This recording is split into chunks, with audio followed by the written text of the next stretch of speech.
Okay, so ABC News is just going over the rules.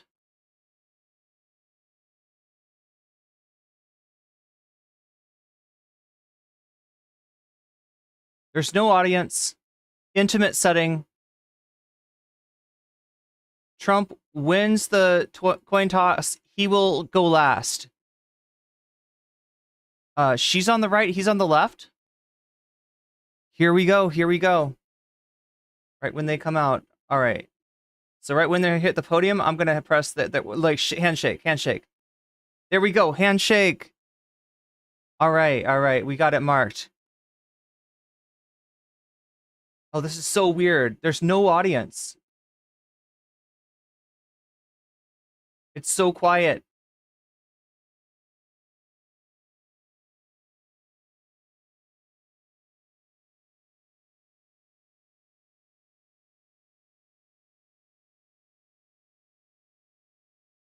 So they're going with the, are you better off than you were 4 years ago? Asking Kamala.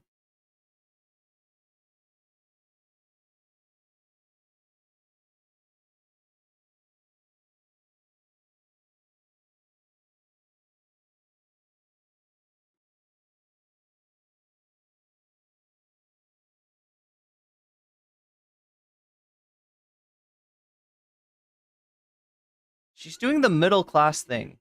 Like it's all about the middle class.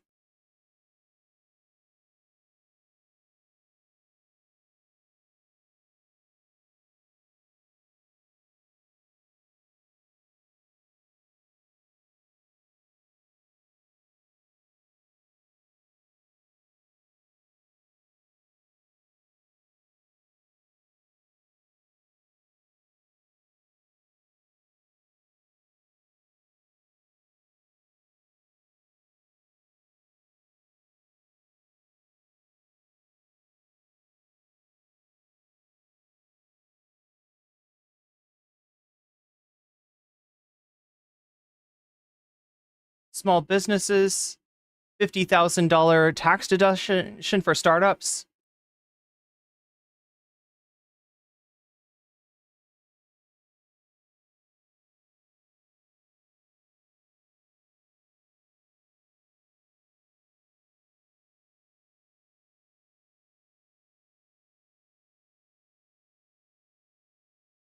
So she's characterizing his tariffs as a sales tax, which in effect, that's what it is. It's going to add cost to the to what people have to pay. Yeah, 4,000 more a year for median American worker.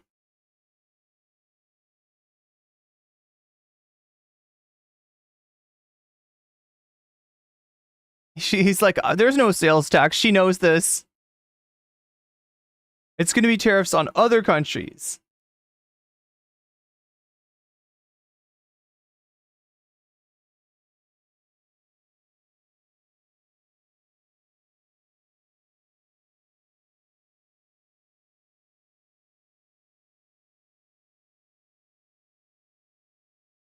I wonder if Trump's previous tariffs had anything to do with the rise in prices.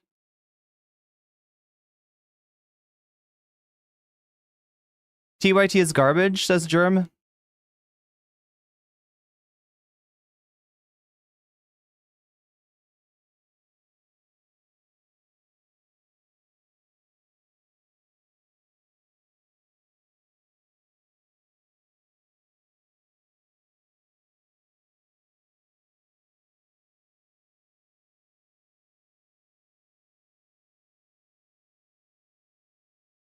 Oh my god, we got the mental institutions. We got these insane asylums.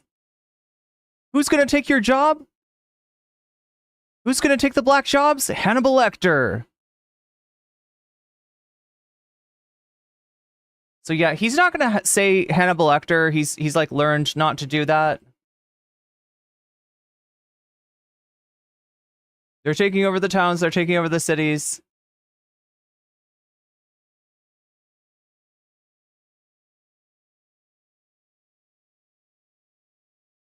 So if you've watched his interviews recently, you've noticed that he pivots to immigration and to Afghanistan. And already, the question was, are you better off now than you were 4 years ago? And he's already on immigration. She's responding to him. She's pinning it on him. What did he leave us with?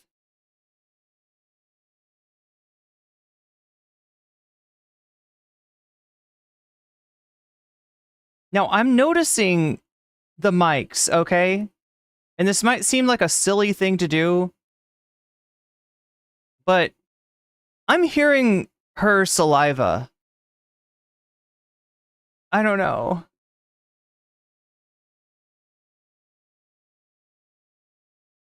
I don't know how that's going to play. I mean, at least she's hydrated. Okay, so we're back to Project 2025.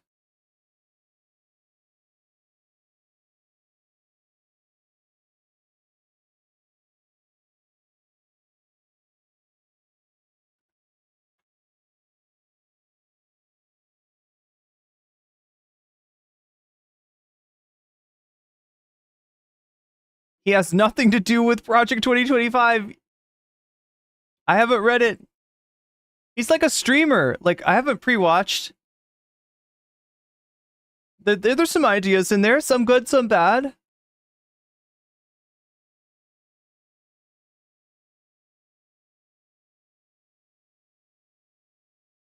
What's weird, though, is that people remember the years between 2017 and 2019 as being good. And yeah, compared to right after that, they were.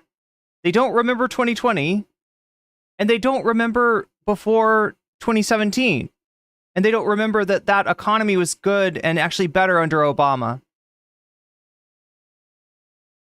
Talking about, we got ventilators, we got gowns, we got things that nobody thought possible. Did he say masks, though? Is he going to try to... He's not giving me credit for the great job I did. So he's saying that jobs just bounced back.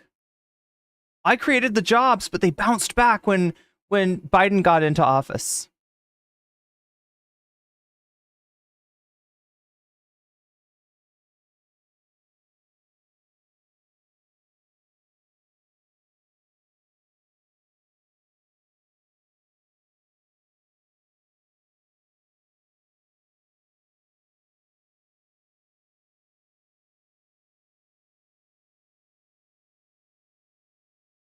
She's quoting Goldman Sachs and the Wharton School, his alma mater.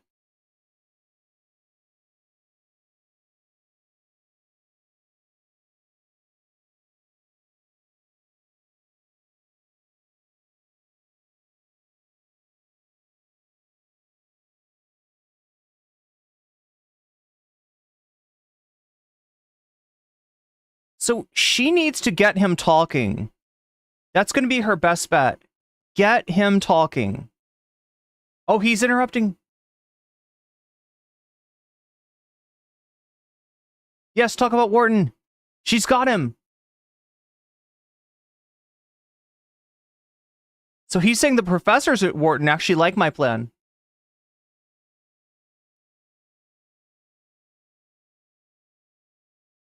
Get him talking. Yes, yes, yes, yes. So the mics are muted. Oh, she's looking at him. She's giving him the incredulous look. Oh, ooh.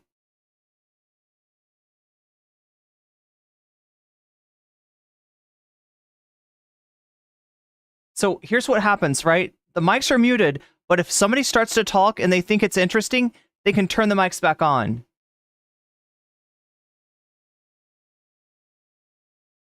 And we've seen it work at the first time. We've seen her game plan, right?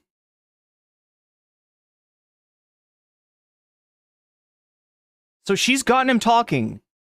She gave him the bait. The bait was Wharton Business School. That's about him. That's his alma mater, right? And he kind of went off.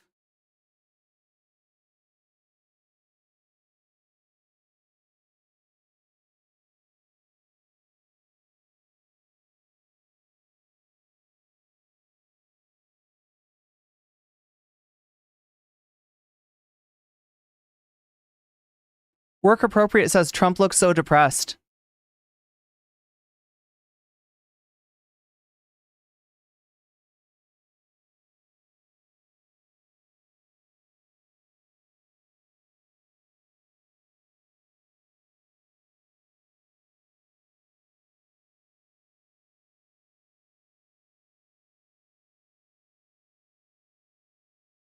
So they're asking about his tariffs and if their tariffs aren't going to raise the prices. And he's like, the tariffs are on other countries, not on us. They're the ones with inflation.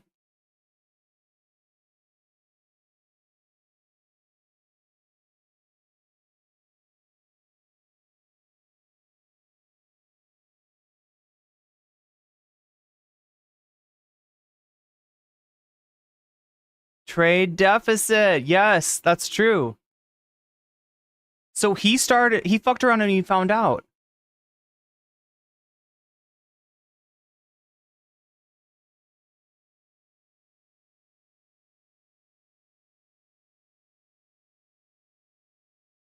Ooh, she's saying that he sold us out to China.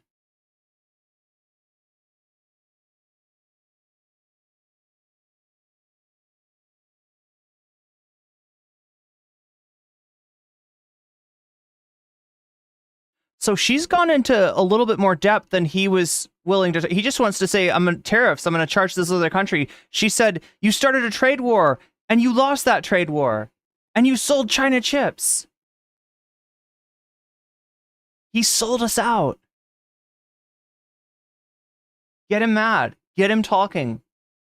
Now we're on COVID. Ooh.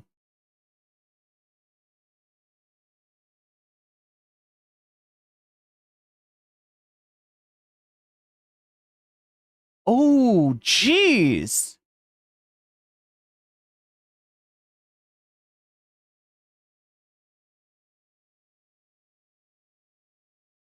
Oh, she's talking. She's talking. No, they have her muted, though.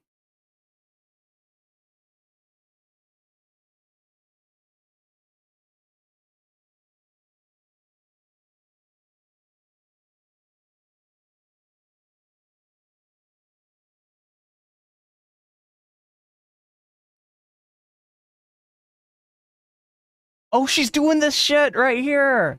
She's doing this. Really, Donald?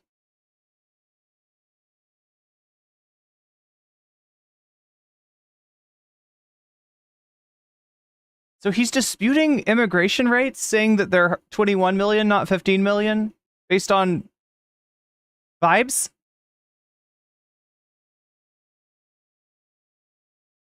So they're criminals, and that's bad for our economy.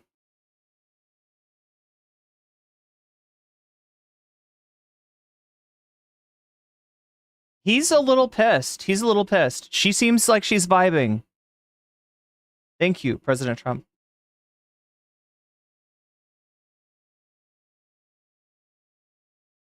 Okay, abortion.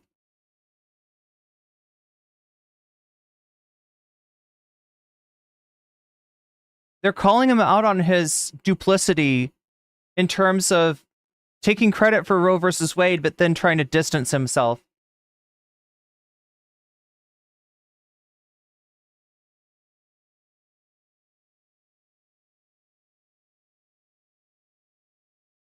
So I anticipate her being asked a similar question about her views in 2020.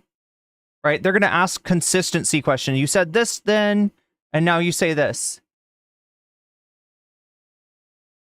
He seems a little rattled. I could be wrong.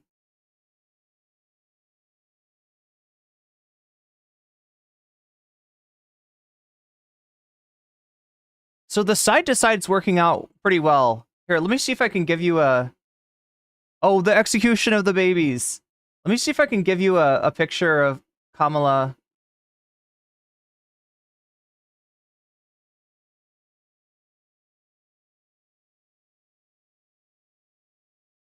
This is good. This is good.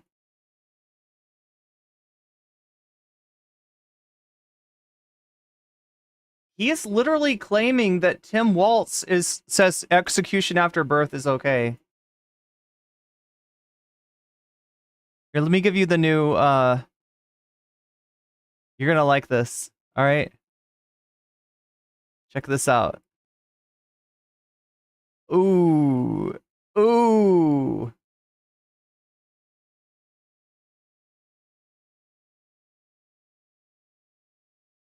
He's not off balance yet, but he's close. His eyebrows are doing a thing.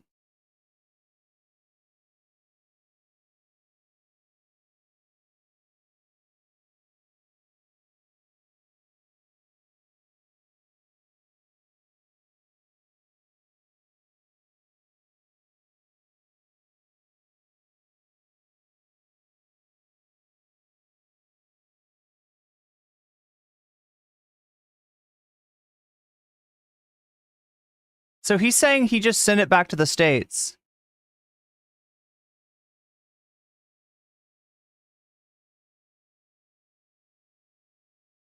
Harris is looking down at him. Yeah. Miska says he's not off balance yet. But that's close. I hope she can push him over. She's calling him a liar, which he is.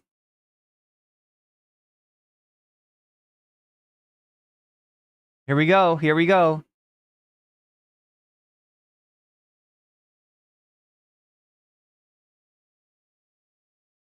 She's pinning the...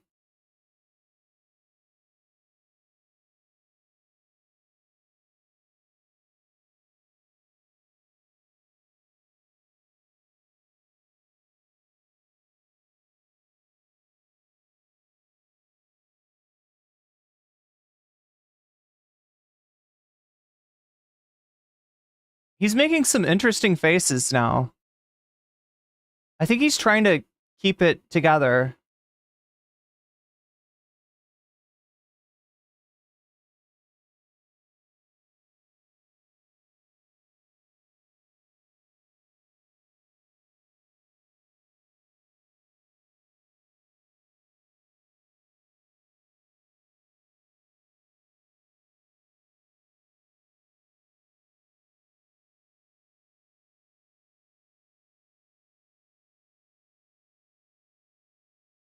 She's pinning...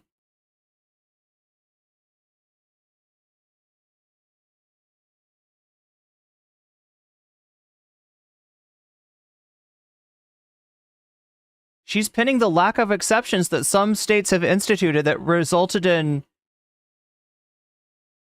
not being able to treat people that are miscarrying.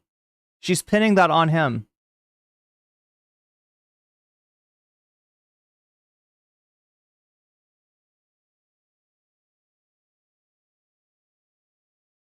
Okay, so we got Project 2025, national abortion ban, pregnancy monitors, national abortion or national pregnancy monitors.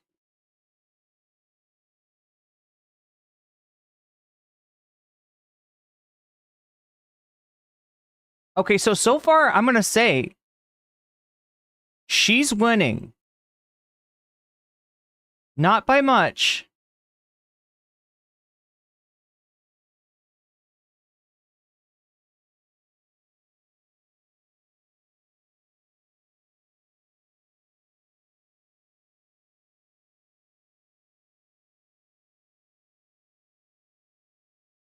This would be a good time for her to break in.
He's trying to use the failure to forgive student loans against her.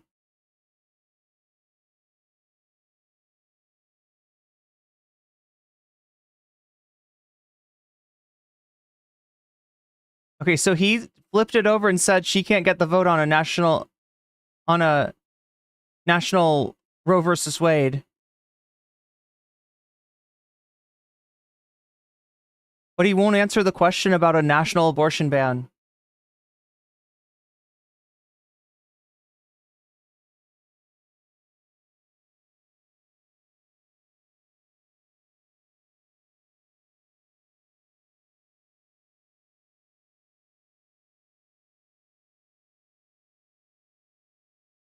I'm not sure how this plays.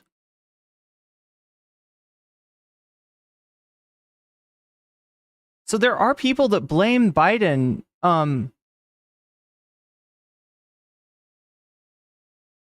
for the student loan thing not going through, even though it is the courts and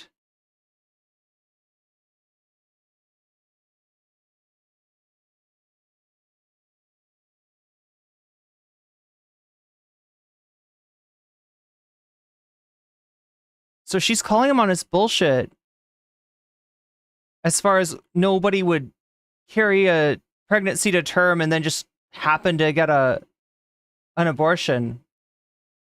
I want to see her pin him down on the execution of babies lie.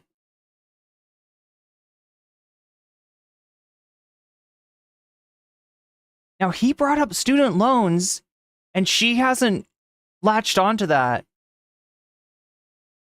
It's probably bad to follow him down his rabbit holes, but now she kind of has to.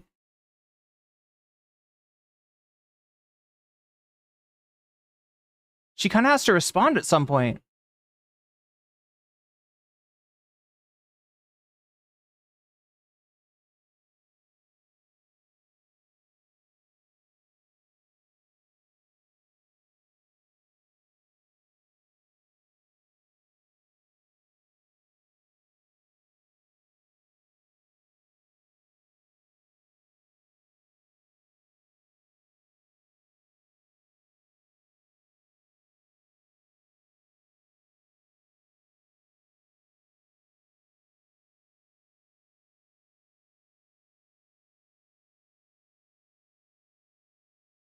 She shouldn't touch student loans. They weren't the success that people wanted.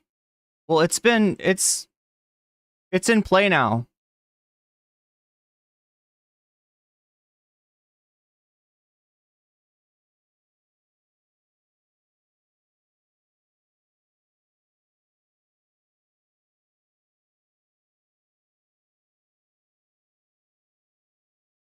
See, this is what you get when you let him go on. Okay, she kind of got shafted on.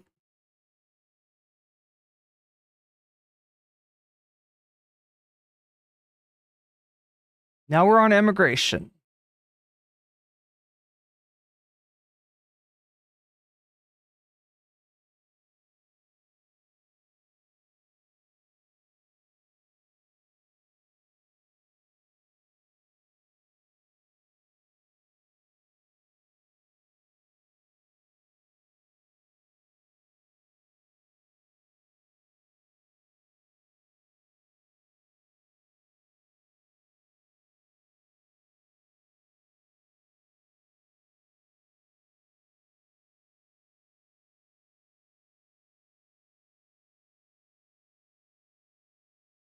Yeah, she kind of can't talk about the student loan thing. Because if she does, then she's getting distracted. Like, that's not even what the question was. He just tried to use that as she's not going to get a national bill passed on Roe versus Wade, just like she didn't get student loans.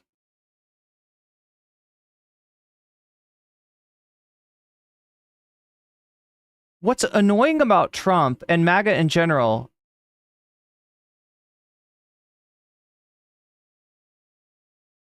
is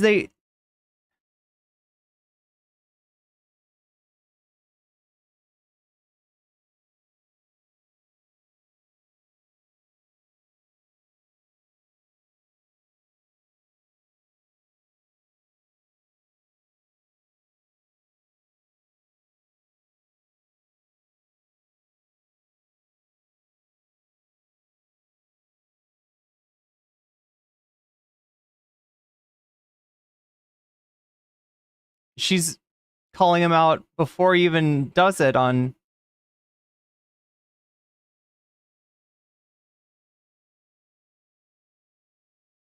Oh yes, Hannibal Lecter, she brought him up. The windmills cause cancer. People leave his rallies. Oh, there we go. There we go. There, get him mad. Get him mad.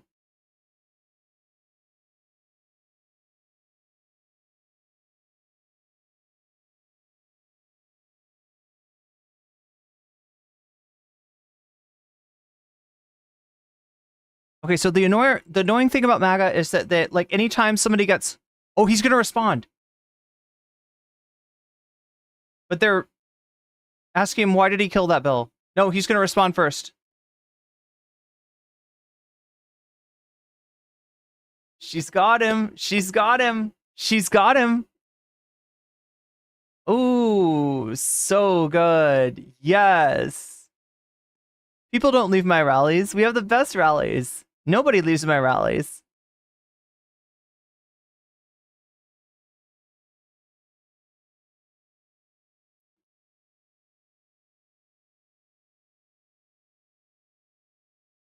So he's rambling now. World War III out of nowhere and then just back. Now immigration. Just like she predicted. He's gonna talk about immigration this whole night, even when it's not the subject. He's Springfield. They're eating the dogs. They're eating the cats. They're eating the pets. Hannibal Lecter. Oh my god. Oh my god.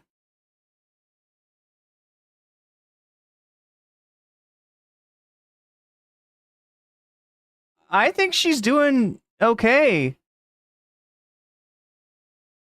She's put some points on the board.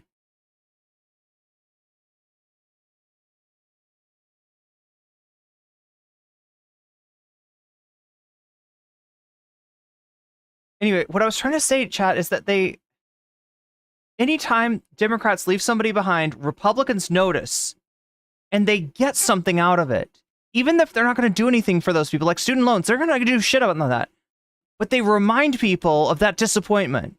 They remind people that they were left behind. And some low information people are like, oh, I guess maybe Donald Trump's going to do something about my student loans. He's not. The dog was eaten by the people. They fact check. Talk about extreme. Oh, she did a little bit of a weird laugh there.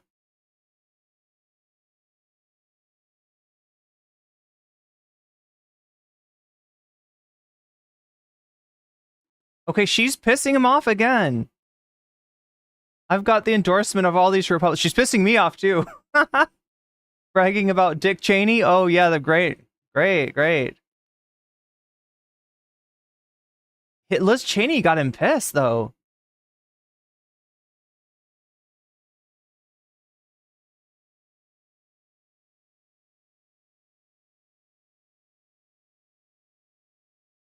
Oh, she brought up General Kelly. I think Millie Kelly. I can't remember who said that.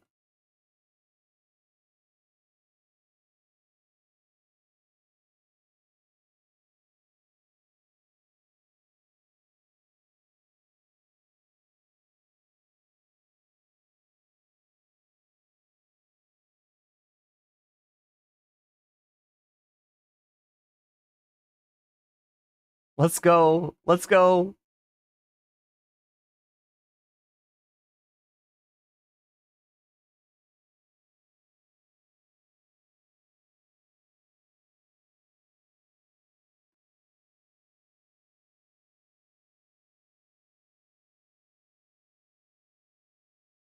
Now he brings up the 13 people that died in the withdrawal.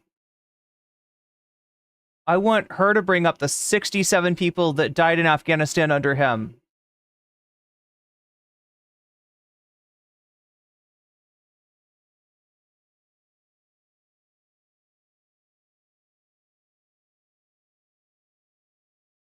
With nobody else they can write books? Kamala's fucking him up, yeah.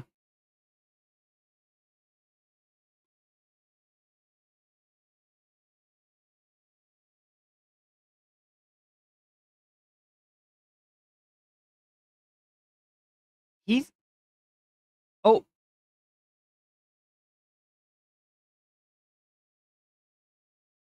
Oh, she should have said, and you still lost. And you still lost. And still you lost. Oh my god. Now she's probably muted, right? So it wouldn't come through.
He's claiming that crime is up. Crime was up for a few years around the lockdown, but it's way down now.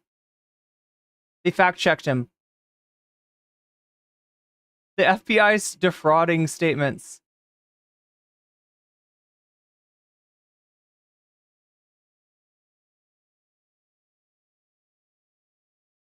Okay, now he's saying that the crime numbers and the job numbers are frauds.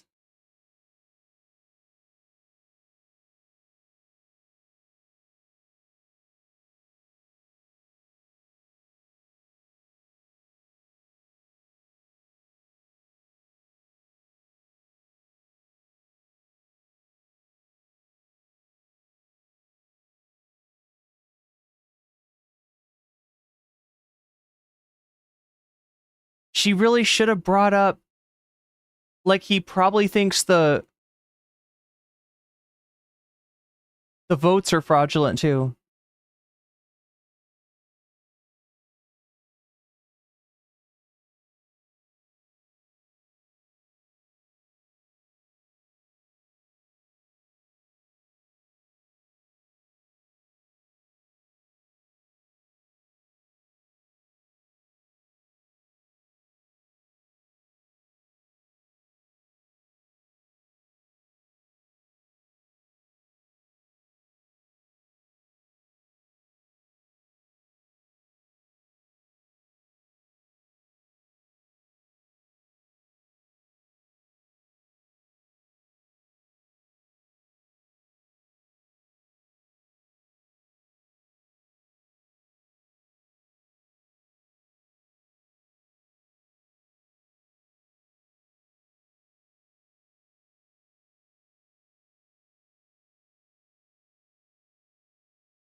So what I'm really looking for is to see his face turn red.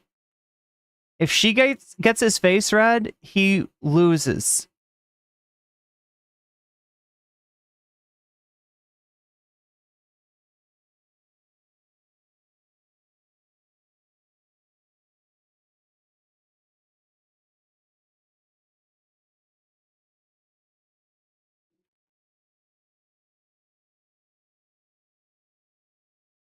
It's being appealed.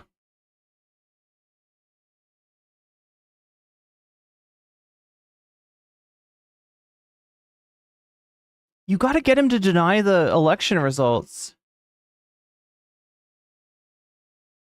He's like, oh, he does look upset.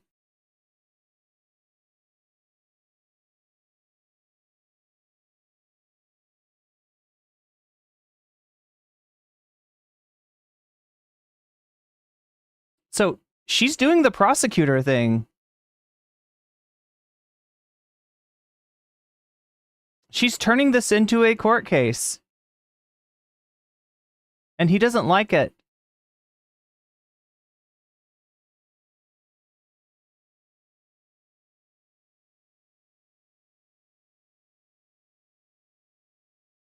He's a little red.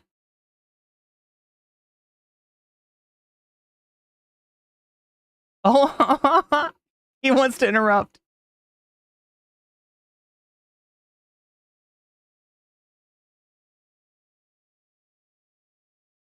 He's blaming her for the Republican that took a shot at him. She's got him. She's in his head. She's in his head. She's in there. Okay, so now they're making her. They're bringing up stuff that she's changed her mind on fracking.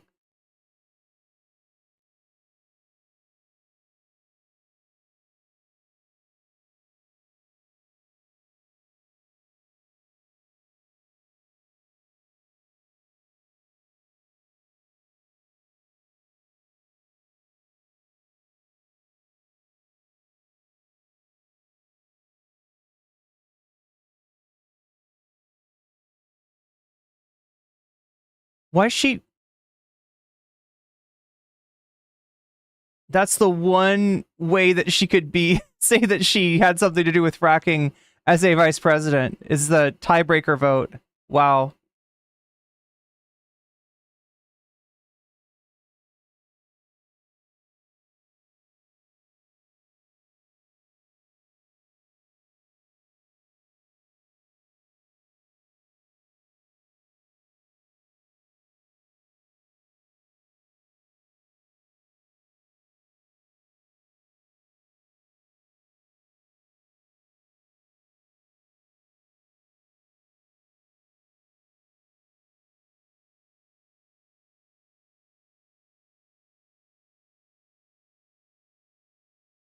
She brought up his bankruptcies. Yeah, this is what she's got to do. Pivot to stuff about him.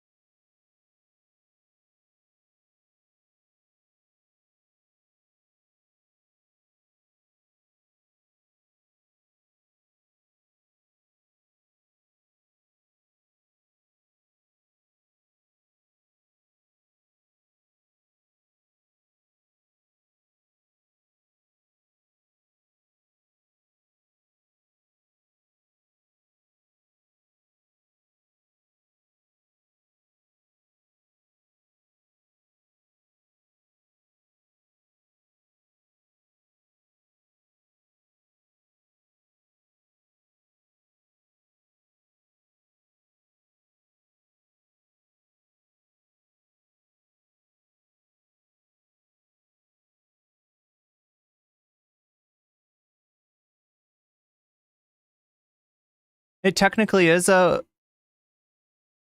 court. Ooh, he's defending his bankruptcy, his inheritance, the silver spoon that he was born with. He actually started off defensive. Now he's on fracking.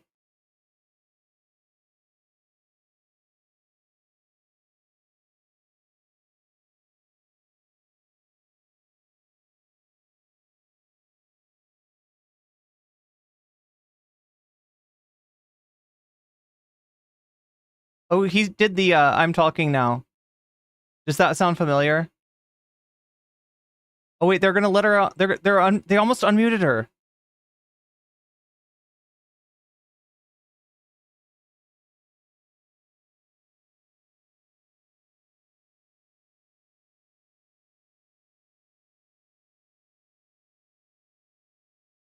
She wants to do transgender operations on illegal aliens that are in prison.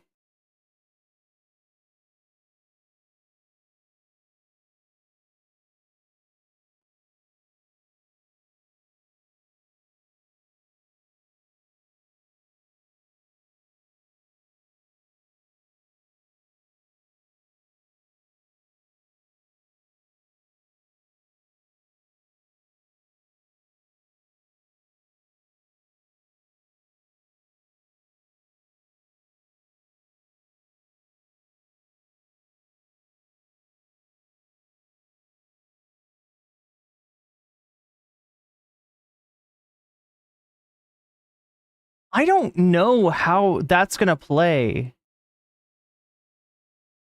Like, she started talking. He said, I'm talking now. Does that sound familiar? They did start to unmute her, but you couldn't hear her say anything. So it sounded like she wasn't really saying anything, but you saw her talking. I don't know how that's gonna play.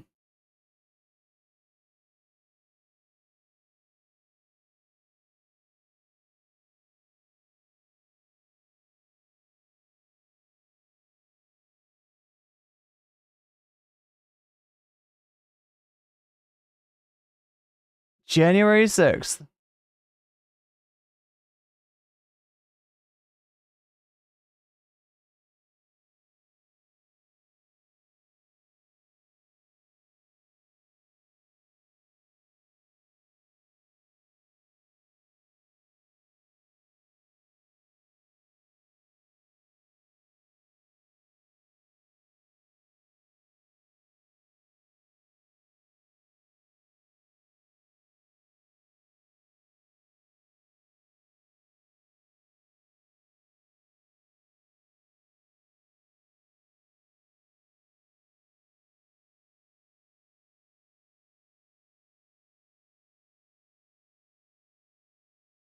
So now Ashley Babbitt was possibly trying to kill members of Congress.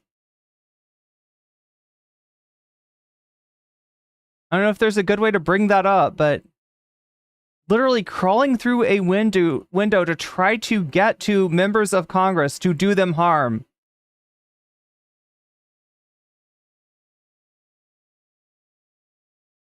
He's back to immigration.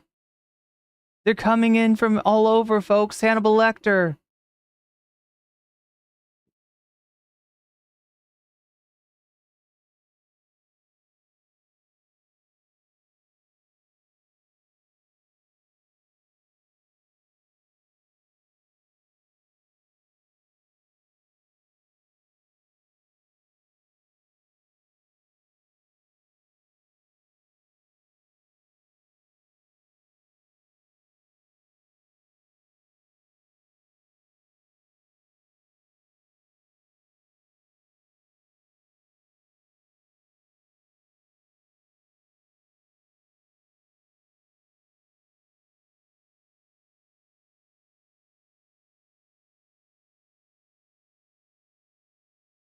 Six officers died in Gen 6. I think it was like technically there's some technicality that he's trying to hang it on.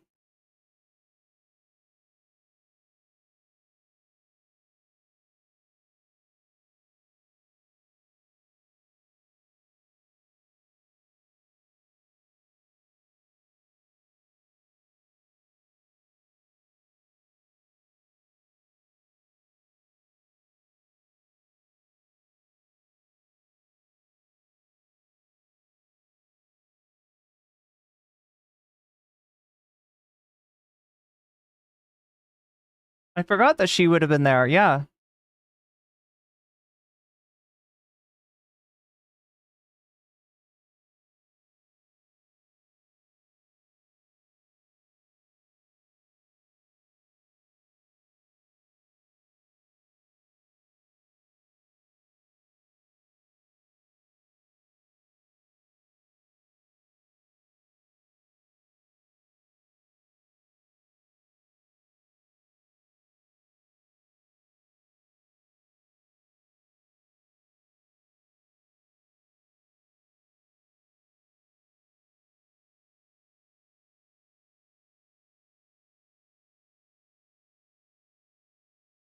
Okay, so that's gonna piss him off too. Oh, his eyes are like watery. I not like he's crying, but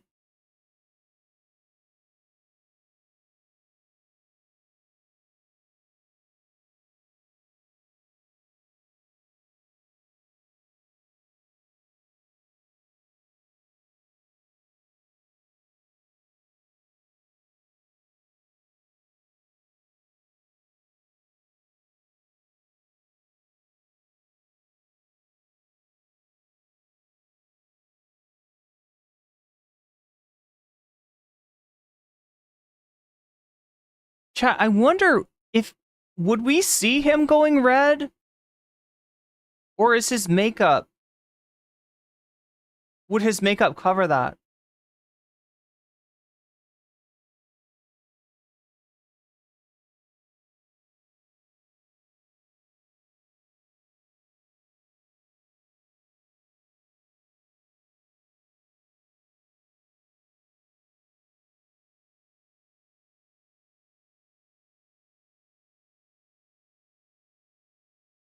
What? Oh, that didn't come off well. He's bringing up Laura Ingraham and Sean Hannity as like, they covered it and they said that wasn't... Sean Hannity's debunked it. Every newspaper has debunked it. Sadly, though, Snopes did. That was a major L for Snopes.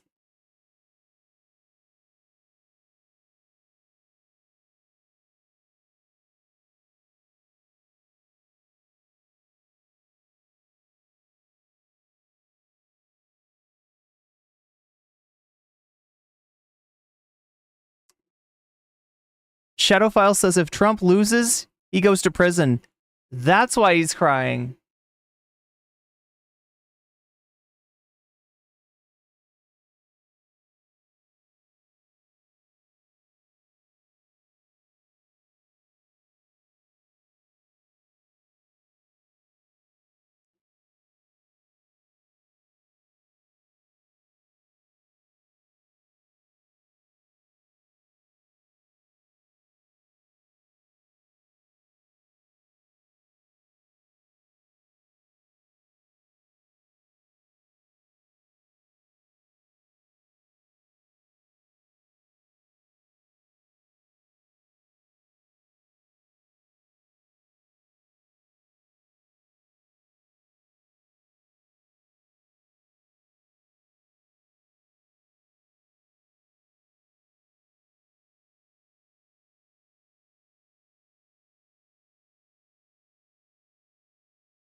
Ooh, that's gonna go viral.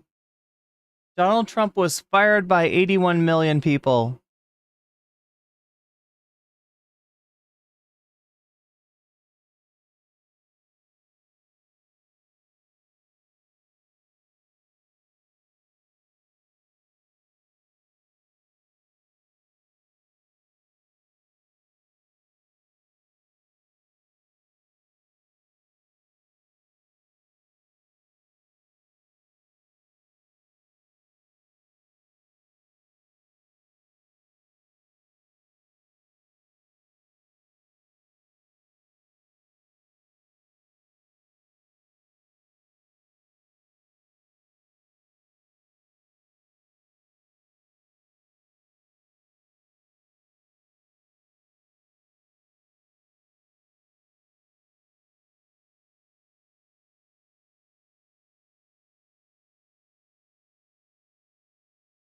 His eyes are a little bit red. Viktor Orban, one of the most respected man. He's a tough... Oh.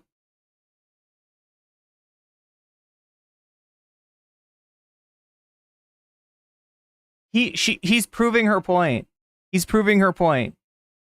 Like she said he's out of touch. He's not able to grasp facts. He's not able to realize that he lost.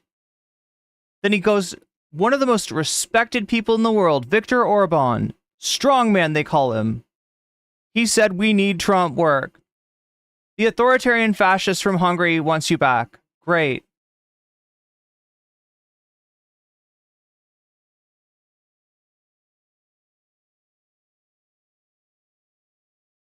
He's going back to Viktor Orban. He most respected, yeah, according to a fascist fucking strongman. We, the fascist order of the world, the far-right neo-fascist order of the world, we had no problems. Putin, Orban, Bolsonaro, Netanyahu, no problems.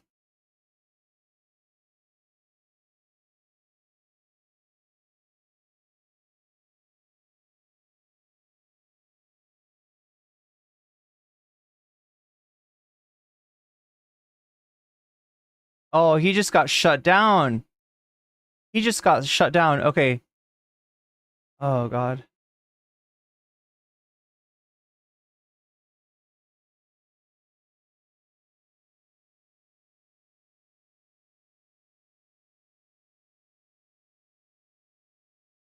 Ask a question.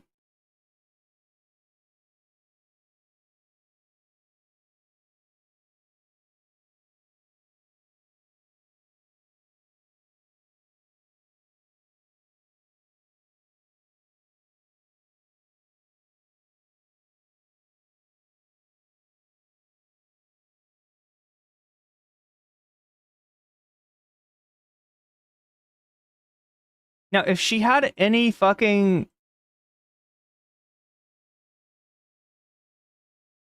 If she had any sense of justice, and she'd stood up against the genocide, she could say that October 7th is due to Trump's actions. Unfortunately, the Democrats are way too close to Trump's point of view on that.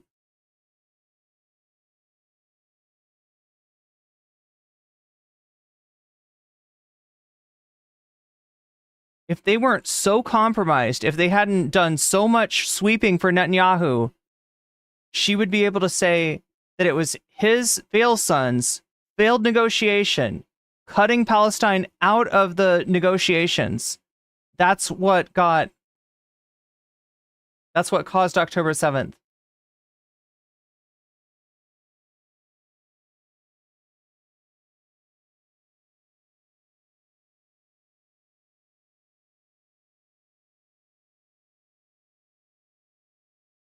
Yeah, she's just saying that she's willing to get dragged into a war with Iran by Israel.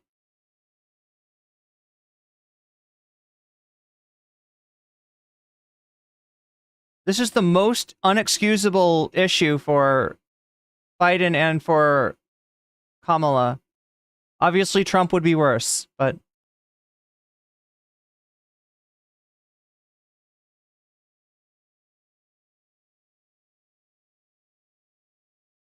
She's better on Palestine than Trump. Well, yeah, Trump's the worst.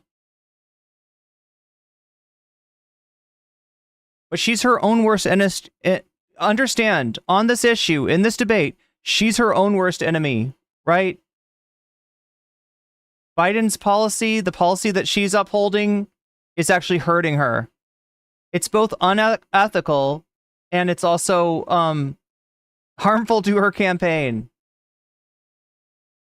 This is the problem with the Democrats, right? This is why they lose.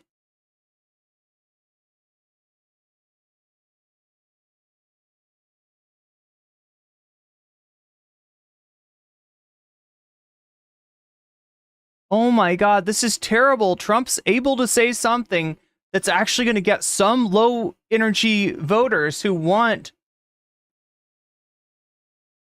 a ceasefire, who want a cessation to the genocide. That shit that he said about she hates Arabs as well, right? She's willing to get them hurt, right? Because of their shitty policy, this actually has traction.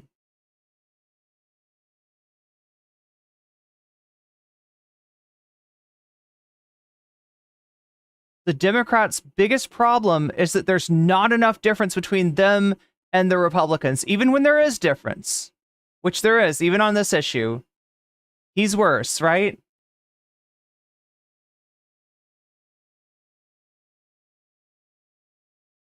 But because it's so close, because the Democrats aren't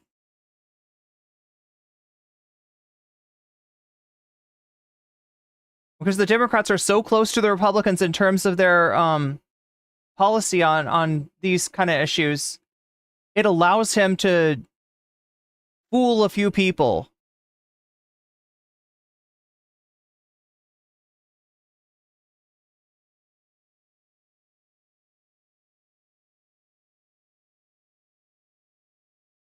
I'm surprised she's not shoving Victor Orban down his throat. Maybe it's just because nobody really knows. Most people don't know who Victor Orban is.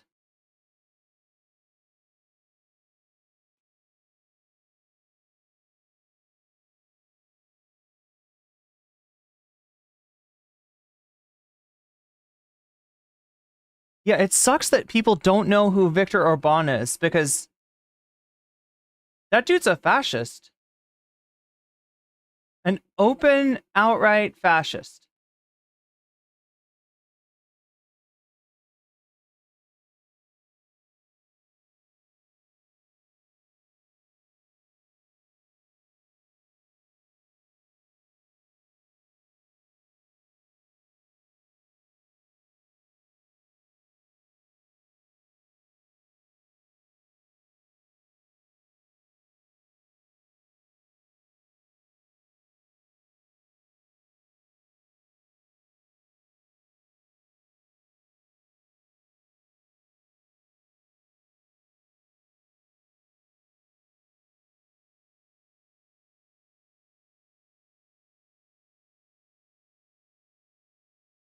Okay, now people do know who Putin is, and this might have been a big fuck up for him. I don't think that anyone's buying.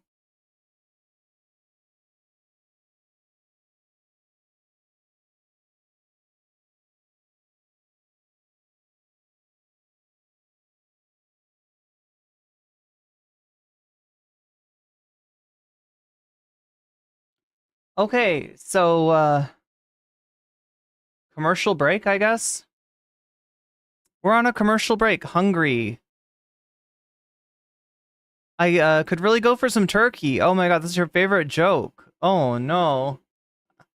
Yeah, I don't know. It's frustrating. It's frustrating, right? As much as like there you can't like look, if there's an issue where Trump is better than the Democrats, I don't know what it is. Like, and in fact, that is to say that there isn't. There really isn't, right? In terms of his belief, in terms of his policy, the Democrats are always better, but there are a few important issues where there's just not enough difference for people to really recognize that, right? I follow this stuff assiduously, right? So I realize it. But even on stuff like Gaza, right? Biden's horrible policy on Gaza, the bear hug strategy for, I don't know, getting like stopping Netanyahu from dragging the United States down into international pariah status along with Israel is a miserable failure. The the stimulus, he had a chance to continue the stimulus. Instead, he reduced the stimulus. Now, is that because Trump's better? Is that, Trump's policy was $2,000. Biden's policy was only $1,400. I guess Trump's better on that one. No, Trump Trump's hand was forced there. Like, I understand that. But yeah, Biden made a huge mistake by cutting that off way too early. And he did it for the fucking business class. He did it because at the end of the day, Democrats and Republicans are both beholden to donors, and donors tend to be very wealthy people.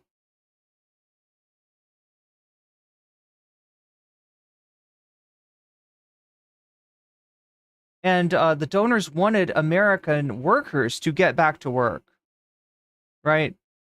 The only reason that we were allowed to have any sort of a lockdown, any sort of a period where there was a stimulus offered, there were an unemployment benefits were extended, all that kind of stuff. The only reason that was allowed to happen was because the corporations were protecting their assets, that being us, the workers, right? They didn't want the workforce to have a massive like die off, right?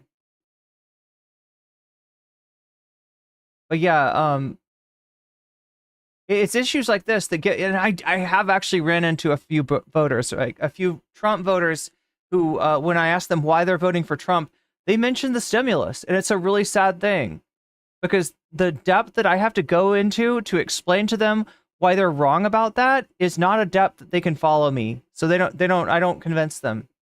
There's no way to reach those people, right? They got $2,000 twice under Trump, and they got $1,400 under Biden. And to them, that's proof that Trump actually cares about them, even though it's not true. And he wouldn't have done that if he didn't have to do it. It's not like Trump's preferred policy. It's just what sort of the situation forced Trump into, and Biden's complicity with the corporations caused him to not do the right thing there.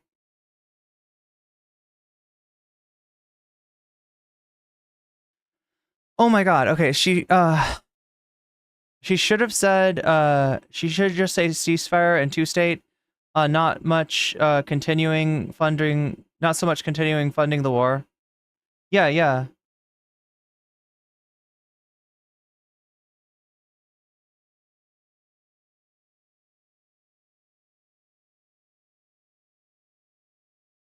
The Dems have been doing so much rightward capitulation. And look, it's not a new thing either. It's been going on since the late 70s. Now they can't really stake out a significant difference between themselves and the GOP on a lot of issues. Yeah. Been laid off twice under Biden. And as have many of my colleagues, Trump has a better economy, and Biden can only do so much so fast about after COVID. He doesn't actually have a better economy. He has 3 years prior to the lockdown. Here, we're back, and that's what gives that illusion. But Obama had a better economy than Trump, and Biden's added more jobs while Trump actually lost jobs.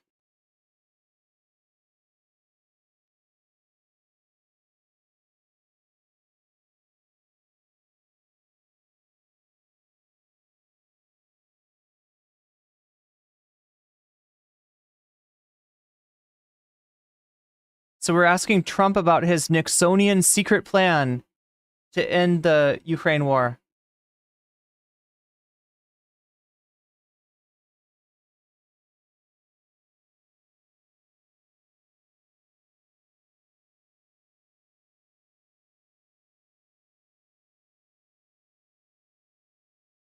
Trump had a better economy for most of his term, but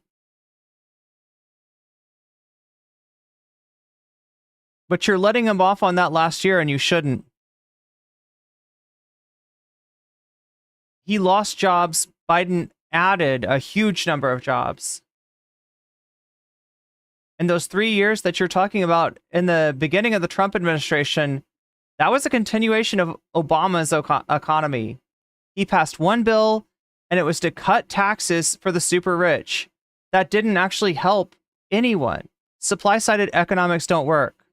That's been proven since the 80s.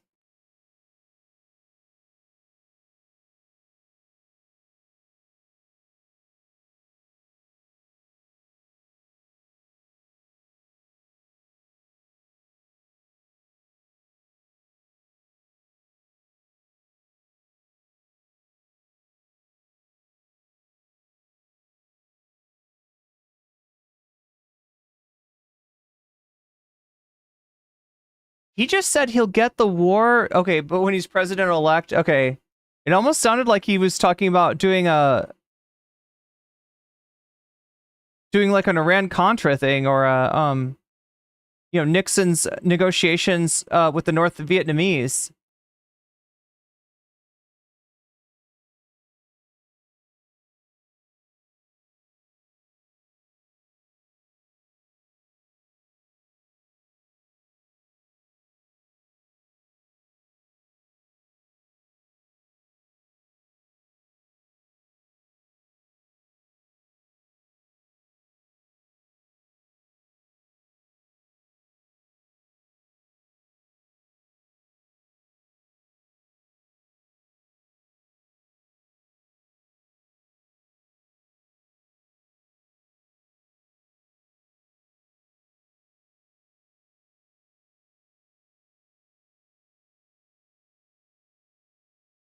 So he won't answer the question, is it in the U.S. best interest for Ukraine to win? It's a weird thing to say, though, because the way that war is going to end with a negotiation. Like, it's not going to be an outright victory for either side. But the fact that he can't say that he wants Ukraine to win is actually pretty telling.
Yeah, Chad, I wish I could get back to the economy question, because there is something to talk about there. There's more that the Democrats needed to do, and they didn't do it. But we're on Ukraine now.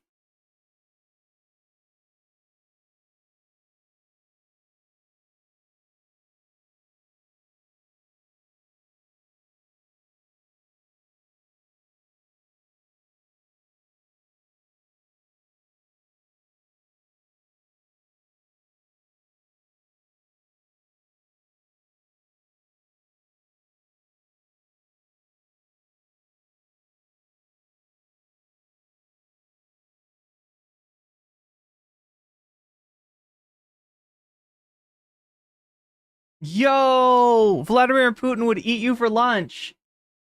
Oh, God. She's actually cooking. Oh, he's trying to come in. He's trying to come in. Oh.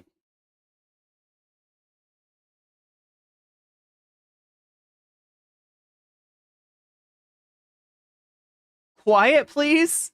I don't know. Did that work as well as I'm talking now? It's my turn to talk.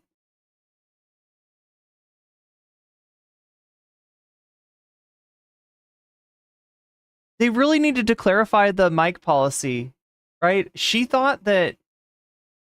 I think she thought she would have been able to get in.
Yeah, you're not running against Biden is pretty strong. Oh, is she mimicking Obama with her cadence?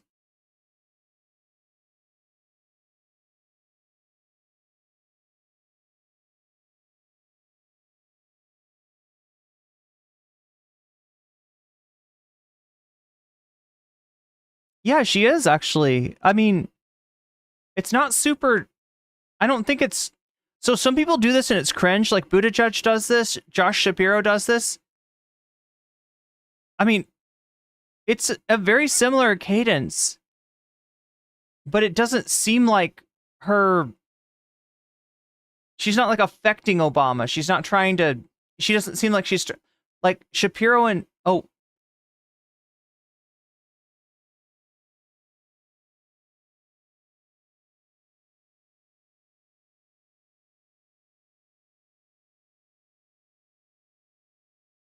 no, actually, what got those countries to pay off was the invasion of Ukraine.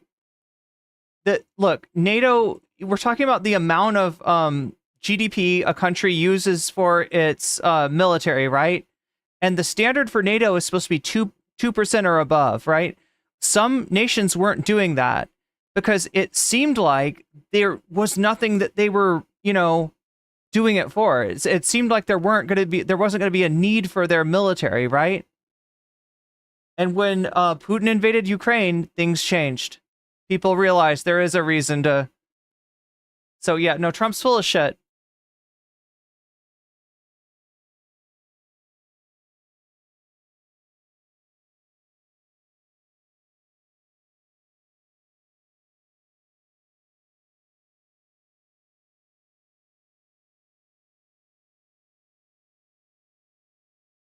Looks like he's starting to sweat.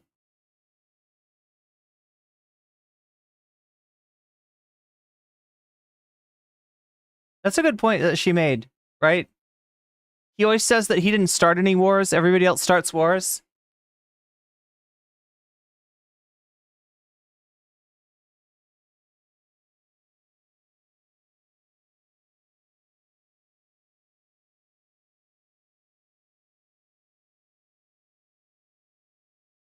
Ooh, he looks like he's getting red.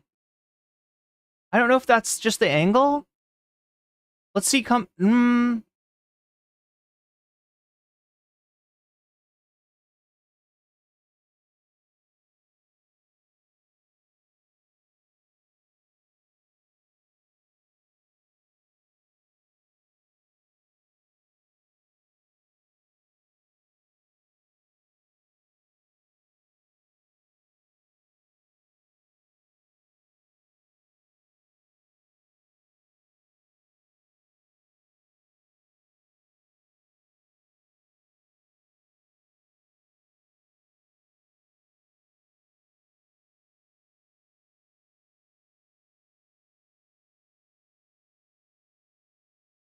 This fella, very Obama.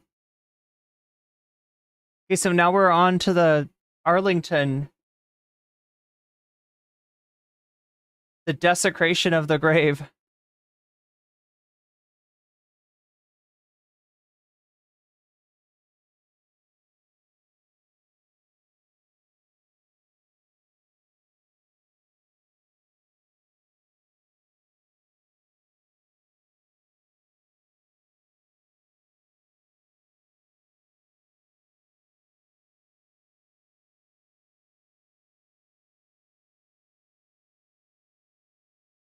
Abdul, my good friend Abdul, don't shoot those American troops anymore.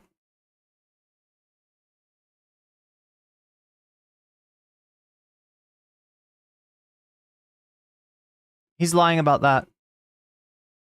He's wrong about that.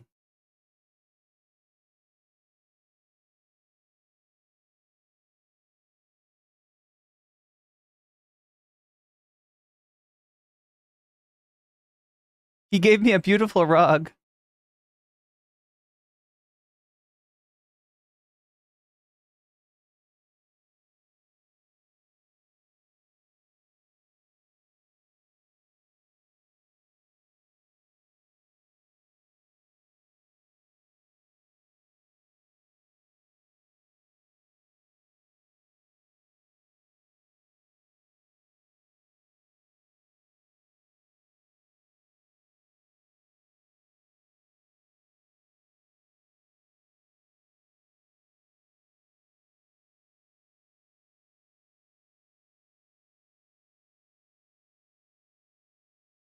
Now I wonder.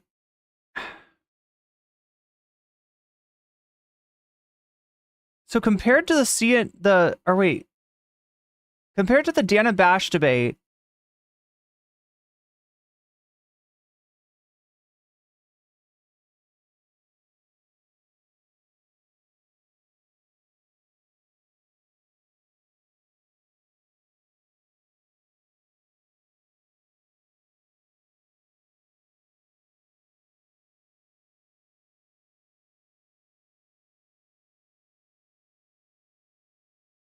they're asking the questions that I find interesting, but most news media would try to do a one for one.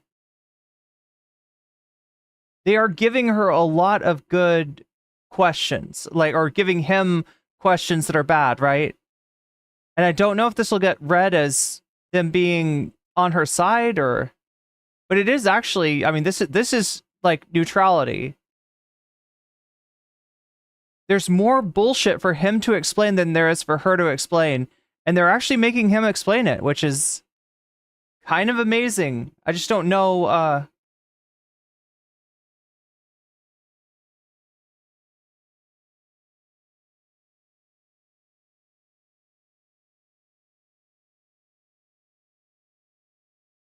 We're talking about the Central Park 5. Yeah, yeah, yeah.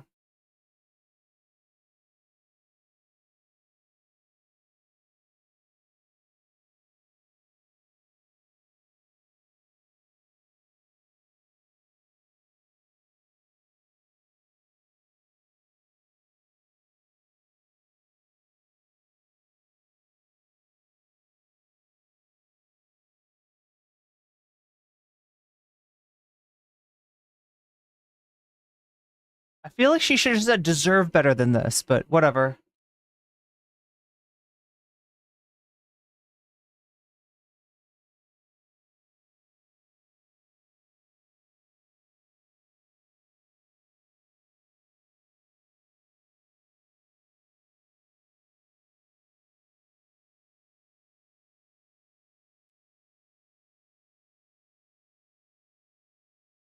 Did she point out? Oh no, she said innocent. She said innocent. Yeah, Central Park 5.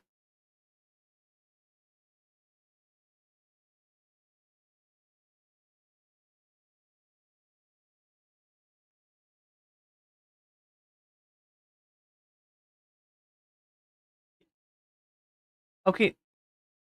Uh so he hasn't interrupted her, but he cuts in for an extra comment.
Oh my god, they're letting him just do whatever he wants. Yeah, shut his mic off. Shut his fucking...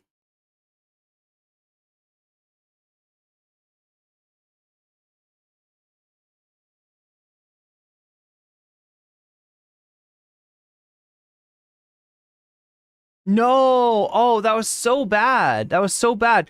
They let him jump back in. Like, a second time, right?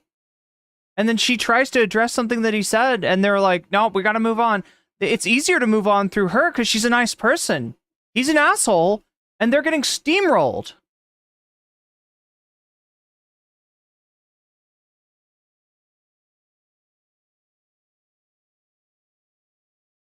The only thing that's lousy about it is it doesn't do single payer.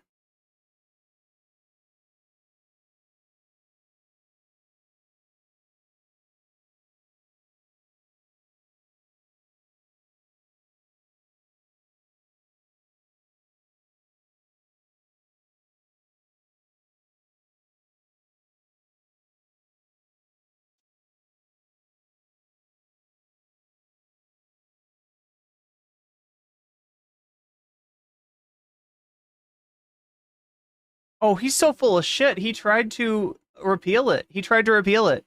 He would have repealed it if it wasn't for John McCain.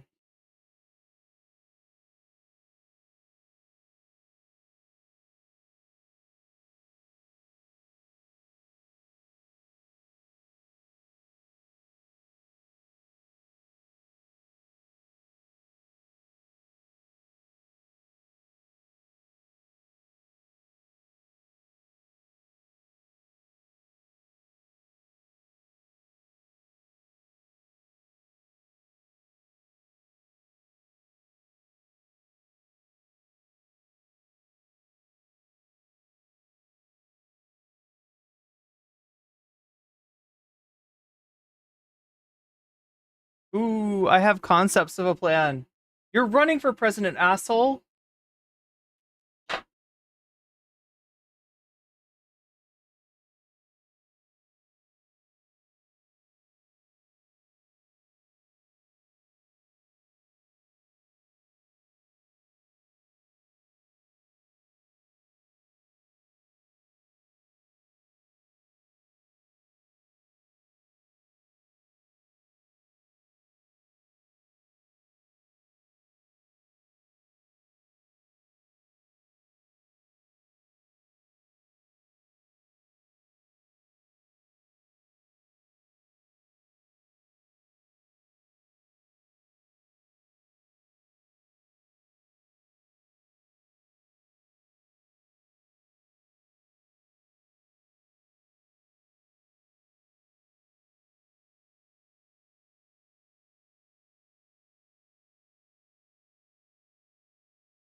The late great John McCain.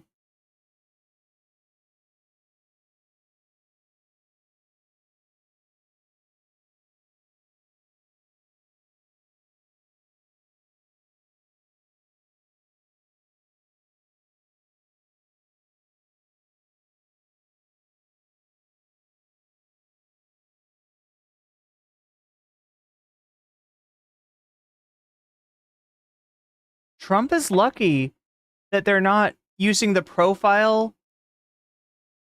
There's one camera angle that's like a that has him on a profile. He looks really bad.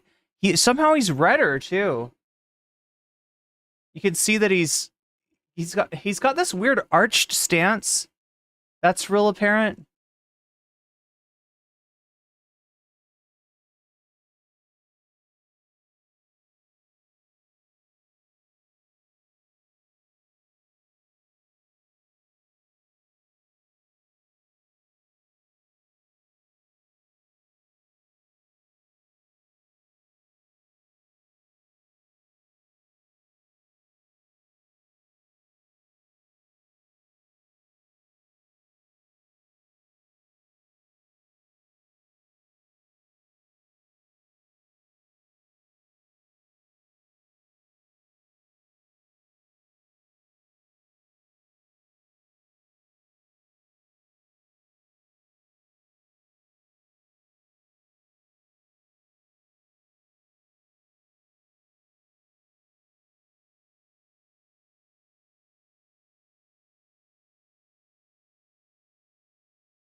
I think he's mad about the John McCain thing.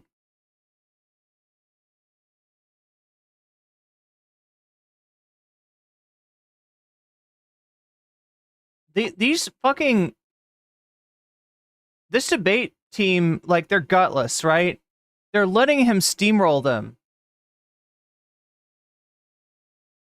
Like, you know what they need to do? If they're gonna do the mute thing, then the moderator should have the mute button.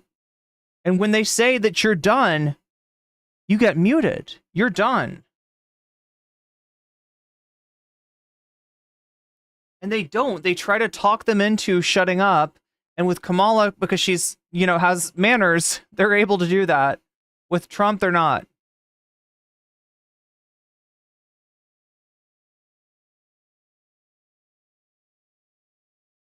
Please talk about the windmills and the birds and the batteries and the sharks. There's so much fruitful shit here.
Miskatonic asks, can she needle him on to a crash ending? Batteries and sharks would be great for that.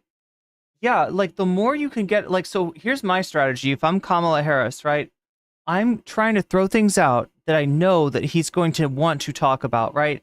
Himself, you know, his things that he's adamant about, like that he won the 2020 election, just anything that I can do to get him talking, to get him going on those long rambling things, because that shit might work in his in his rallies, but it definitely does not work when it comes to are we waiting for the debate to start? No, I hope this was clear, right? The debate is playing on your computer. Understand? We are avoiding copyright claim by you listening to the debate in another tab or on another device, however you can make it work, while I react to it. So it's going on right now. And all you need to do to make the magic happen is to bring the debate up in a second tab. Because if I transmit that There is a chance that YouTube will come after my channel. There's a chance that Twitch will come after my channel. I've had issues with both. We're not going to risk it for the biscuit this time. Not even watching the actual debate. I'm just trying to piece it together from context clues. Well, if you have, I mean, if you want to, you know, that's there, right? And that's the idea. That's the idea of how you're going to watch this, right? Next time, I'll try to maybe have, I'll try to have it set up so that there's, so if I had a burner channel, right? If I had a channel that was not attached to my other channels, then I could, you know, do the thing where like I'm on this channel like this, but then if you want to hear the actual debate, you go to the burner channel and you hear it with the audio. I think that's what some people have done.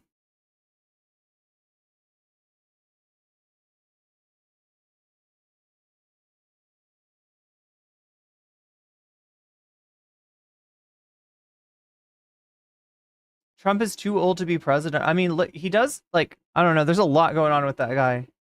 Health-wise, mentally.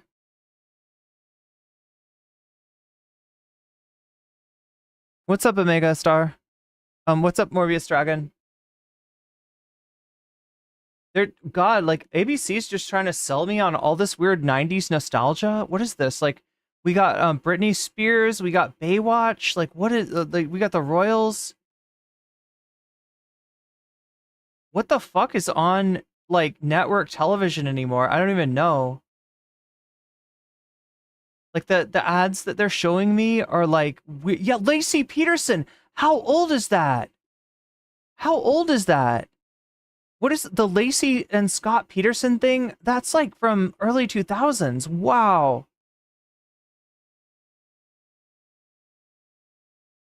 You have too many tabs open already? Aw.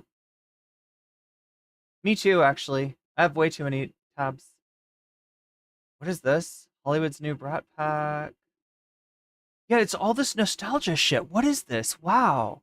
I mean, they really do have an older audience. But,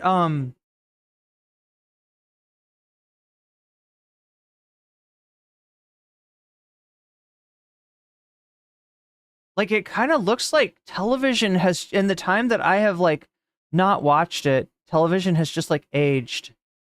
Right? Everybody that was on it before, they're still on it, but they're much older, and they're, like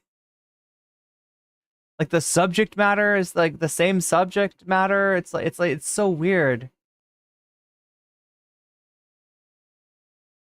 I'm surprised they're not gonna do, like, a Woodstock retrospective. Like, that's, like my, at least what I imagine to be the audience for network television is like, okay, we're back to the National Constitution Center.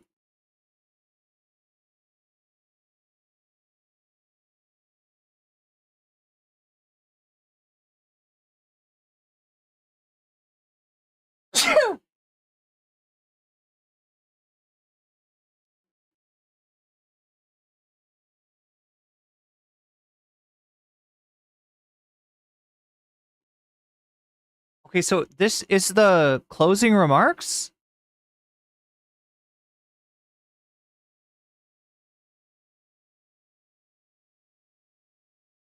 Thank you for the consuns type. Woodstock 99? Well, I think of, like, television watchers as being, like, I don't know, 70-year-olds. Or, like, you know what I mean? Like 65 to 70 years old. Maybe that's more like the Fox News audience.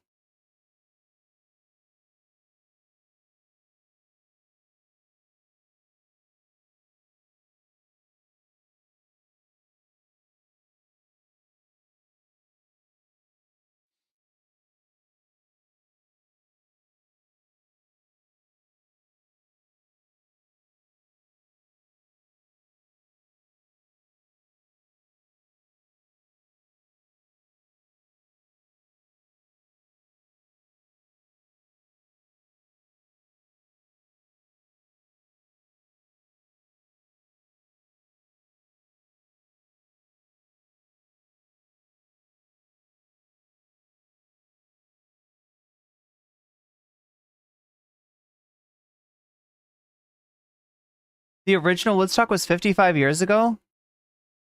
So like boomers, right? It's like baby boomer, literal baby boomers.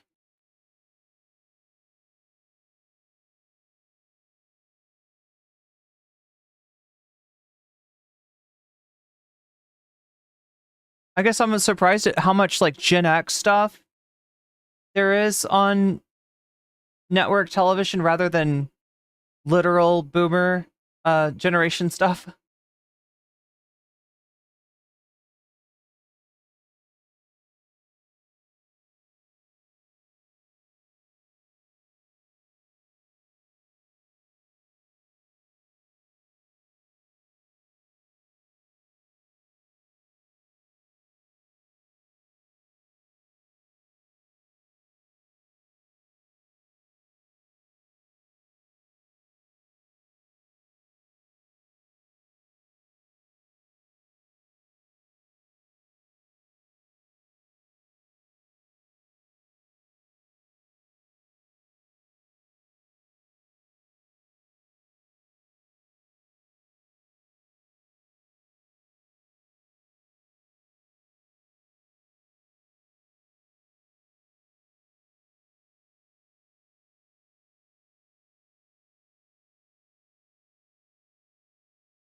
Yeah, Trump was president for 4 years. Why didn't he do this stuff? Exactly. That's the comeback.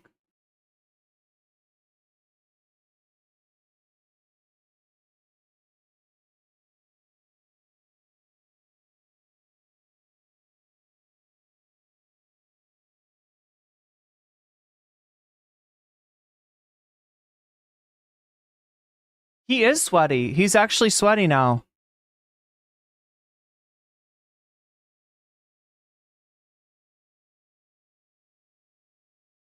Either that or his nose is dripping. I can't tell. Maybe his Sudafed ran out.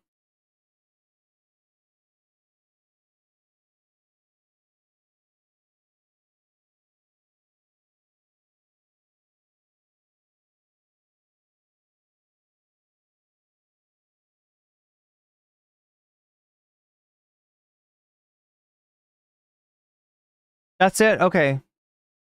It would have been awesome if they had had some back and forth on that, but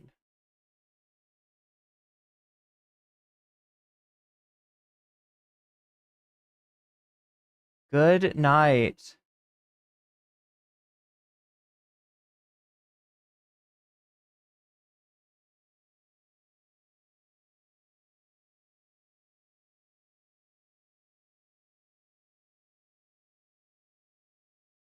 I am tempted to like watch a little bit of the host debate wrap up just to get a sense of what they're now look, we won't know how this actually in what direction this cuts until like a day or two afterwards, right? It's really going to be about clips. What clips go viral, what clips get replayed.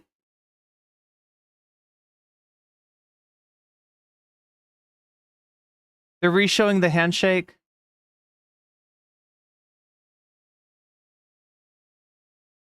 What did he say?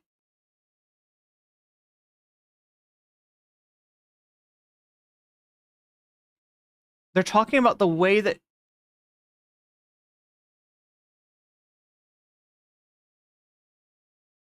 they're pointing out that she walked across the stage to shake his hand. She initiated the handshake.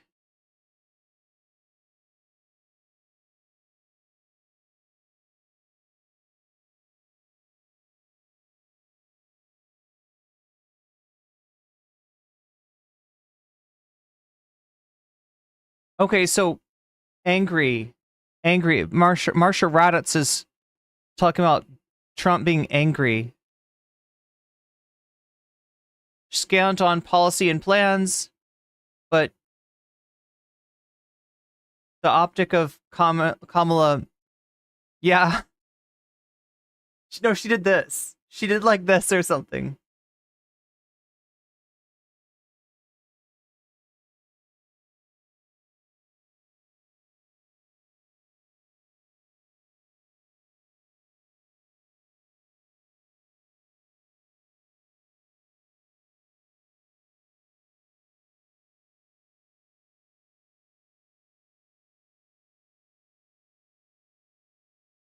Now I wonder the freaking like the neighbor's pets thing, right?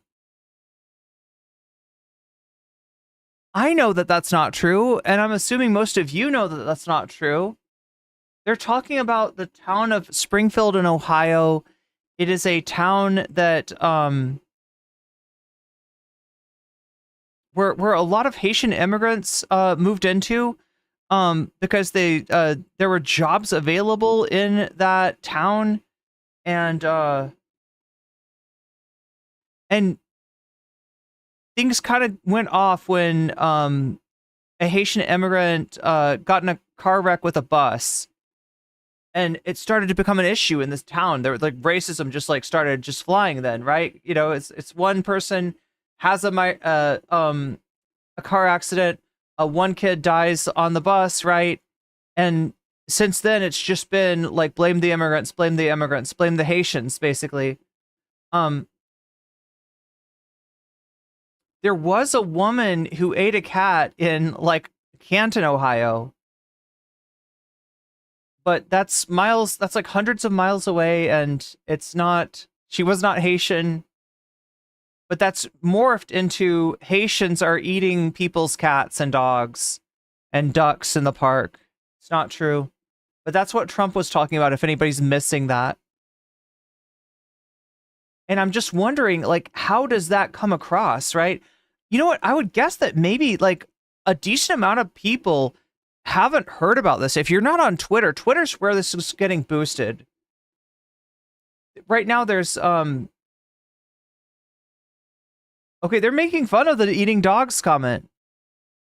Here, I'll show you what I'm talking about.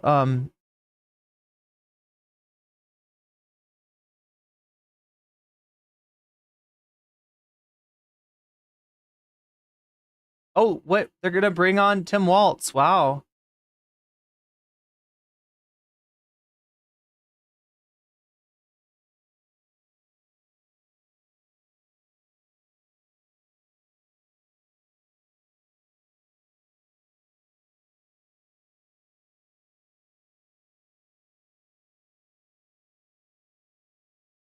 Waltz is very on point right now.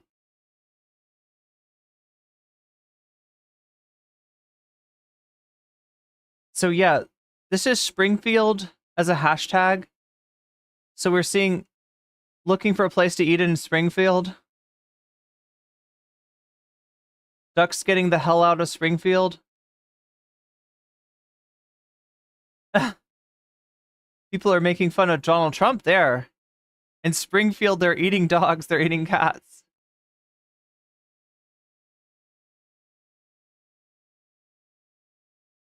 Oh my god. Me on the way to Springfield for some fried poodle after getting transgender surgery in jail? Jeez.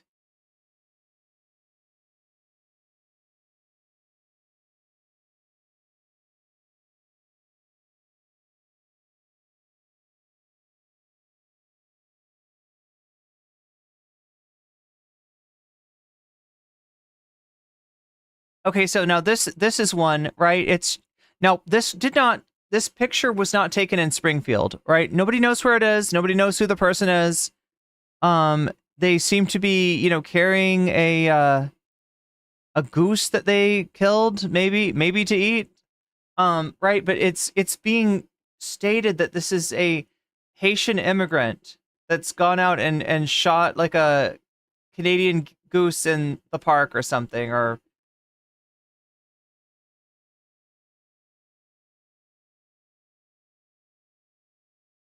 Tyler Oliveira is definitely there. We'll go over this tomorrow, okay? Yo, you have activated my stand, Galactic Streamlord. Welcome to the stream. You've joined us just in time for our Springfield discussion. They're eating cats. They're eating dogs.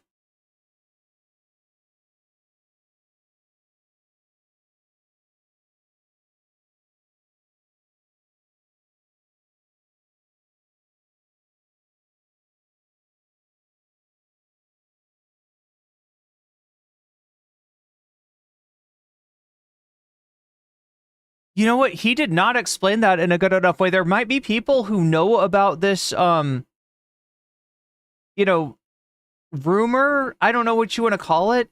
It's basically several viral images, kind of similar to what happened in Aurora, that have just spread everywhere. And on Twitter, this stuff is like, it's broken containment, basically. And that's because there seems to be no community notes on any of these posts claiming that dogs and cats have gone missing and have been eaten. It hasn't happened. There was one cat eaten 100 or more miles away in Canton, Ohio. No cats, no dogs, nothing has been eaten in Springfield, but this thing keeps on going. It keeps on spreading. It's viral. So I don't know if this is Donald Trump having having Twitter brain and thinking that everybody's as online as he is, or what.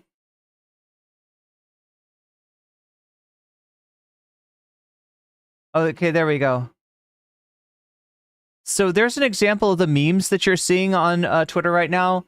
It's an AI Trump, and he is saving ducks. He is saving cats. He is strangely not saving dogs, although maybe not so strangely, because supposedly he hates dogs.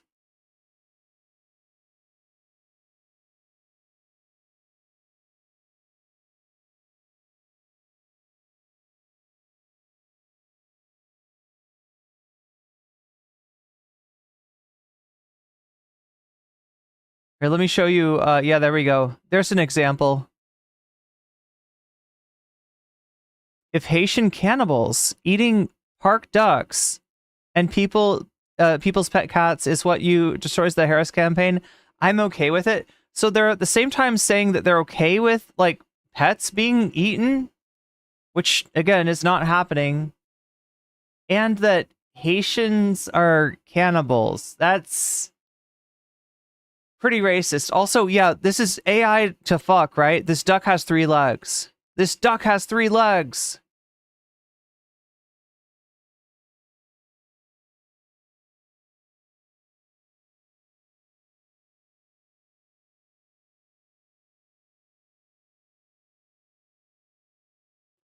But anyway, these are the memes that are kind of going... Oh, they brought on JD Vance, too.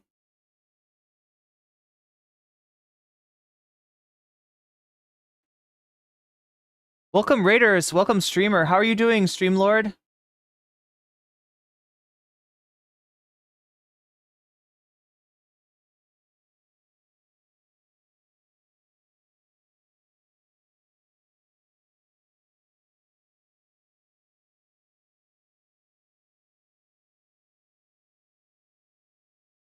Yeah, Vance is talking about the... You know, it's strange how little they got into cost of living issues. That's, you know, something that everybody cares about, regardless of their politics.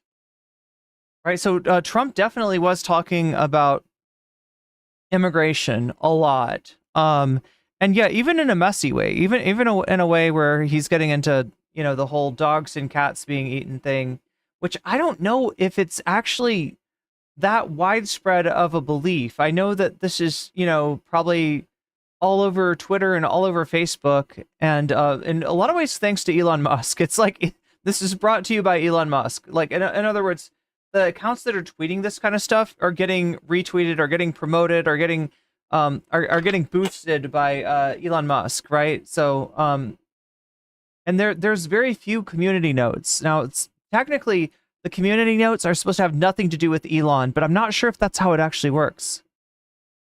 His closing statement is stronger than Trump's was. Now he's getting mean. Was a dark day for Trump. Yeah, Kamala definitely won the debate. I think so too. Now, the question I have, chat, is it going to be unambiguous, right? Is it going to be the kind of thing where that's the consensus, or is it going to be the kind of thing where the Trumpies find a few clips, like where she said, like where he said, "I'm talking now." Do you remember that? Does that sound familiar to you? They're going to be like, "Oh yeah, he really owned her." I don't know. Maybe there's a few things that I mean, I am seeing on Twitter, right? The they're eating cats and dogs thing being shared by both sides.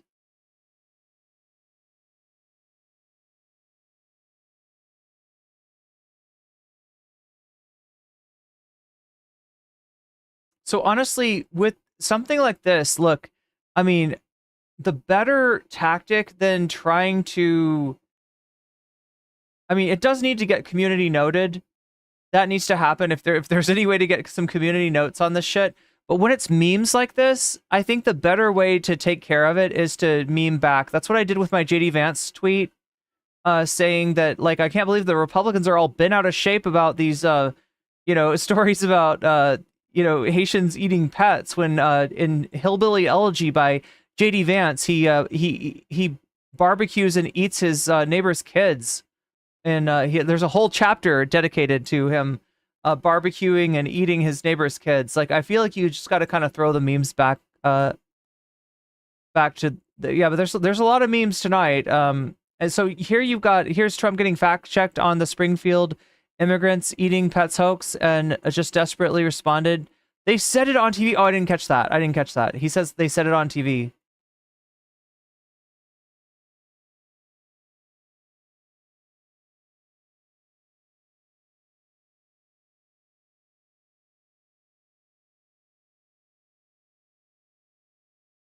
Well, I've seen people on television. Say it, so it must be true.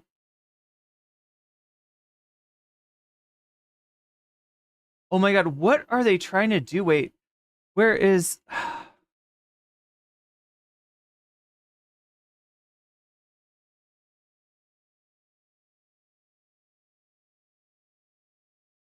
Imagine your angry grandfather yelling, they're eating dogs in Springfield, with a fake tanner, and then thinking how I wish he were president of the United States.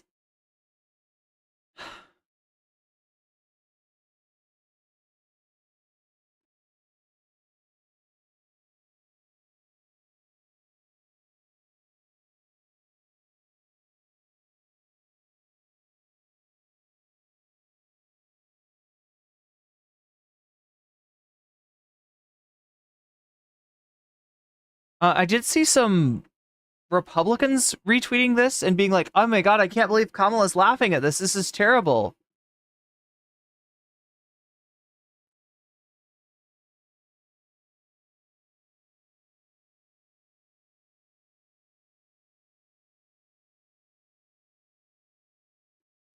This is what's happening in our country.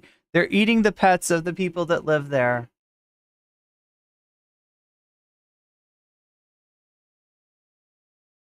Yeah, there are some right-wingers retweeting this, right? Now here's JD Vance, right? Months ago, I raised the issue of Haitian illegal immigration. You know what the funny thing is, though, when you're talking about Springfield, Ohio, my understanding of this is that a plant opened up there. They could not fill the jobs there. A lot of legal Haitian immigrants, or maybe even asylum seekers, right? Came to the city, but these are people are legally there, right? This is not a... JD Vance is trying to make this about illegal immigration, and got jobs there just because there was like so many jobs that weren't being filled, right? And it is like a small town, and like there's a lot of...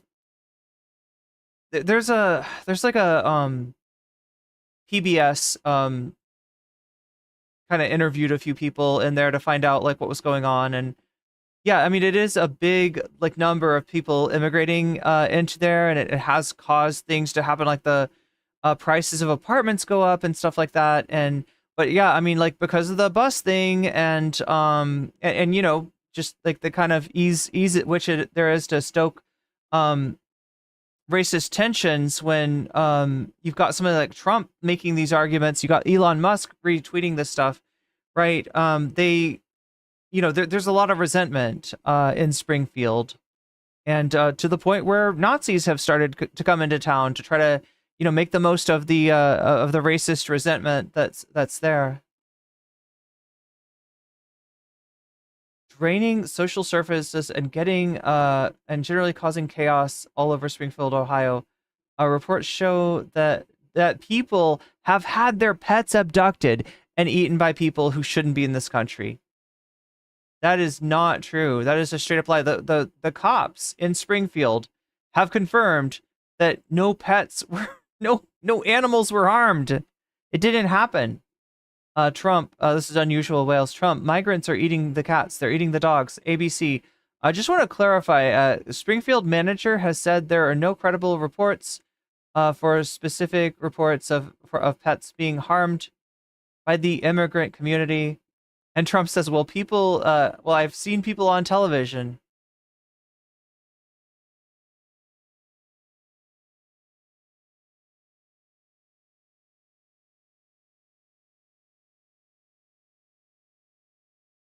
I mean, there's definitely more fact checking going on in this debate than there was in the previous one. Oh my god, chat, I just realized I wasn't showing Twitter.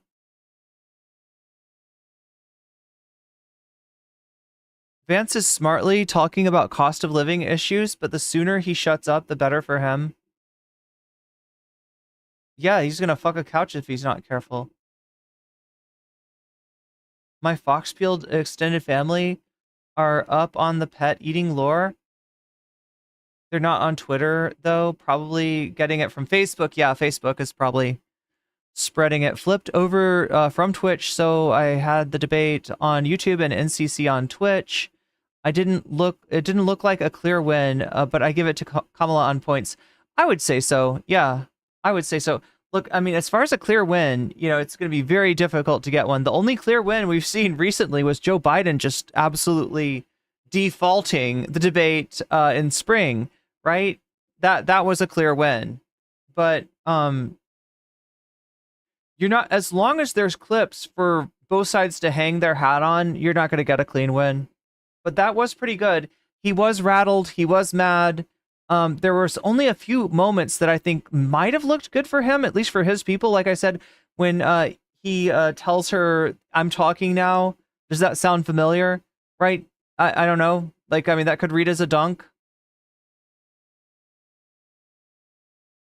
There were a few moments where they sort of gave in to him as far as being able to steamroll. And, they never really, they actually did like police Kamala into, not talking out of turn pretty successfully because she responded to that. But every time they try to rein him in, he just kept talking and eventually they gave in to him. So,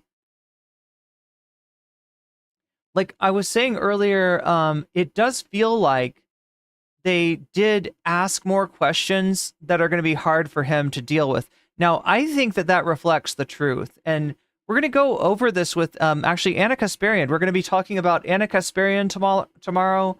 Anna Kasparian has gone after MSNBC, Morning Joe specifically, for saying that they feel that a lot of the media is talking about issues with Kamala just to have an issue with Kamala, just to have parity, just to have both sides, right? When there's like so many issues with Trump. Now, I hate Morning Joe. I despise the fuck out of that whole fucking crew. Like, that's my least favorite. That's like what hell is like, right? In my imagination, hell is being stuck on Morning Joe and you're Mika. That's what hell is, right? I hate Morning Joe. I hate that show. I hate Joe Scarborough. I hate everything. I hate everything about that, all right? But they did actually have a point there. And we're going to see Anna Kasparian trying to turn that point into them saying, don't report the bad thing about Kamala, only report the bad thing about Trump. No, like, right? And that's not even what they're saying. And this is actually the most overt sort of flirtation I've seen Anna Kasparian do so far with MAGA. I mean, before it's been just kind of like, well, I'm a heterodox thinker. Well, I like, Jesse Singal. I'm willing to break with the Democrats on trans issues. I'm willing to break with the Democrats on issues of being tough on crime. But it was like limited, and it was always with the caveat of like, look, I'm on the left. I'm a lefty. I support this shit, right? But I can't support that shit. And you're seeing kind of you're seeing what might be the beginning of the Dave Rubining, or the beginning of the end of Anna Kasparian maintaining herself as being like on the left in any way, because it was pretty strongly pro-Trump, or at least it's starting to get that way. So that's what we're going to be talking about tomorrow. We're also going to be talking about this debate, obviously. The Tim Pool thing, I feel like we've got some stuff to wrap up. Tim Pool apparently responded on Ben Shapiro's show, so wonder what's up with that. And I feel like there's a few other things too. Yeah, definitely remember to like Trumpster, the Trump.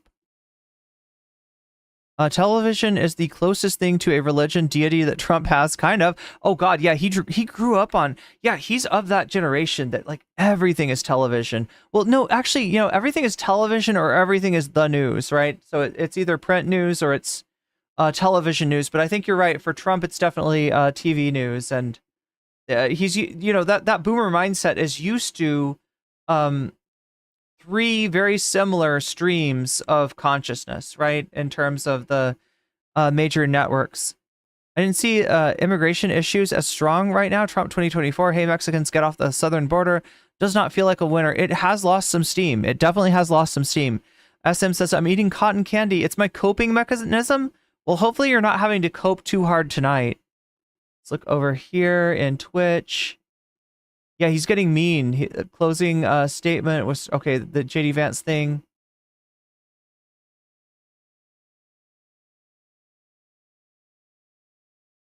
The one report of someone who actually might have tried to eat a cat was was a legal resident, and out of racism, the right automatically labeled her a Haitian migrant. That's true. That's true, right?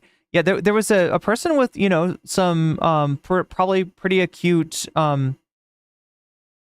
mental health issues, right, that was arrested after having unalived a cat and you know, maybe eaten some of it, pulled in a little RFK.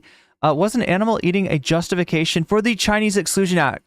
SM, you're onto something, right? This has so many connections to, yeah, anti-Asian racism is the one that I thought of first too, right? The classic, you know, our dogs have disappeared and there's a Chinese restaurant. I wonder if there's any relationship, right? The classic like anti-Asian racism of like accusing Chinese restaurants of cooking dogs and cats, right? And you know, and you know, you could even sort of tie it to, you know, the sort of blood libel thing, right? There's so many types of racism that use this like sort of like cannibalism or eating of pets or whatever as a way to dehumanize and otherize people. More than zero is still very little. The media is so afraid of Trump. Yeah, they let him get away with a lot on that debate. It's like they made a morning show specifically for Biden. Yeah. Well, you know who? Wait, actually, you know who used to call into Morning Joe? It was Trump. That was like his favorite show, I think. I think that Biden definitely watches it though now. Yeah, they hate Trump now at this point. And I mean, I don't think they were necessarily pro-Trump, but they were, a lot of the media just like, they fed into like Trump's virality. I feel completely cucked by my former commie mommy. Wait, what? I don't even understand. It feels like Anna's, oh, by Anna? Wait, what? Wait, is Anna your former commie mommy? Anna's been on the Why I Left the Left arc for a while now. Is this a short stream? What do you mean?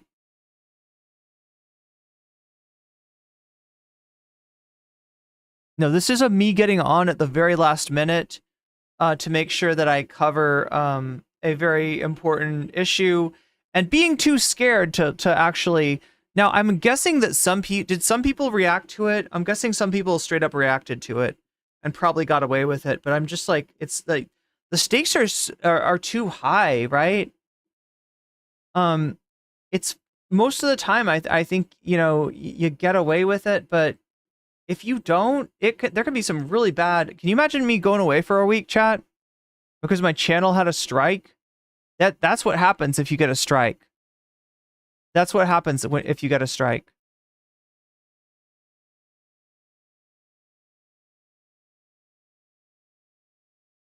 So I'm trying to avoid that.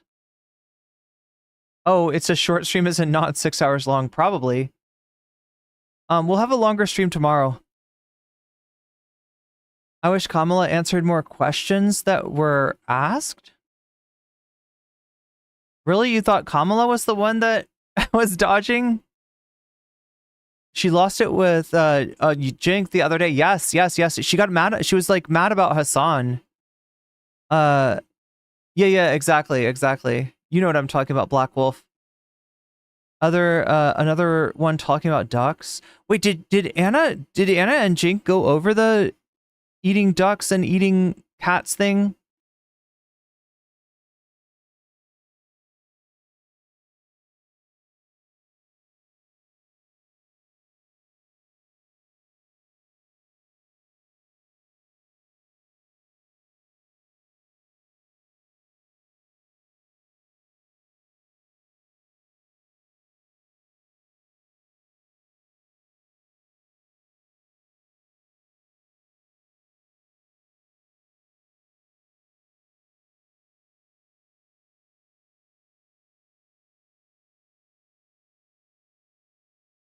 But yeah, I've been feeling sick for the last few days. I don't know what's wrong with me.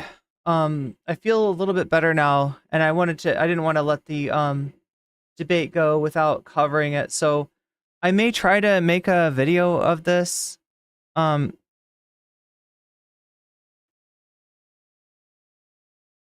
watching MR coverage. I mean, that's well, it depends on which MR coverage you're watching, right?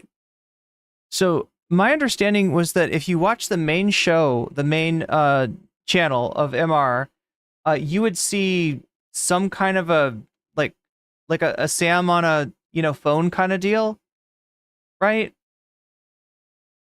And then if you watch the burner channel, right, then you see the actual debate. So that's how they did it. They have a channel that's just like not tied to the MR brand at all. I mean, it's got the logo and everything, but what I mean is it's not a branded account, meaning that if that channel goes down, then it's just that channel. And it's got like 26K, you know, subs on it. So it's like, it's nothing to them. And they went ahead and they streamed it on that channel and maybe on Twitch too. I don't know. But yeah, maybe is it safer to do it watching Sam Cedar? So we will have another debate in like a week. It's going to be a vice presidential debate, Tim Walz versus JD Vance, and it should be a, figuratively speaking, a bloodbath. It will be brutal. Tim Walz is going to turn JD Vance into a hot dish. He's going to serve him up as a potluck. No human being is illegal. I mean, that's what they try to do with the word illegals. Trump's face melted. Yeah, it did. He got sweaty by the end of it. And look, I thought he was going to turn, I thought his face was going to turn red.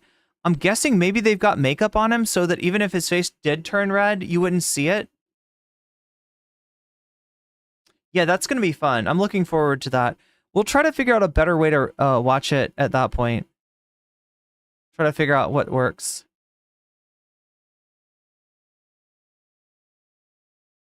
Waltz Vance will be like matter versus antimatter collision. It'll be like pouring lithium into a pool.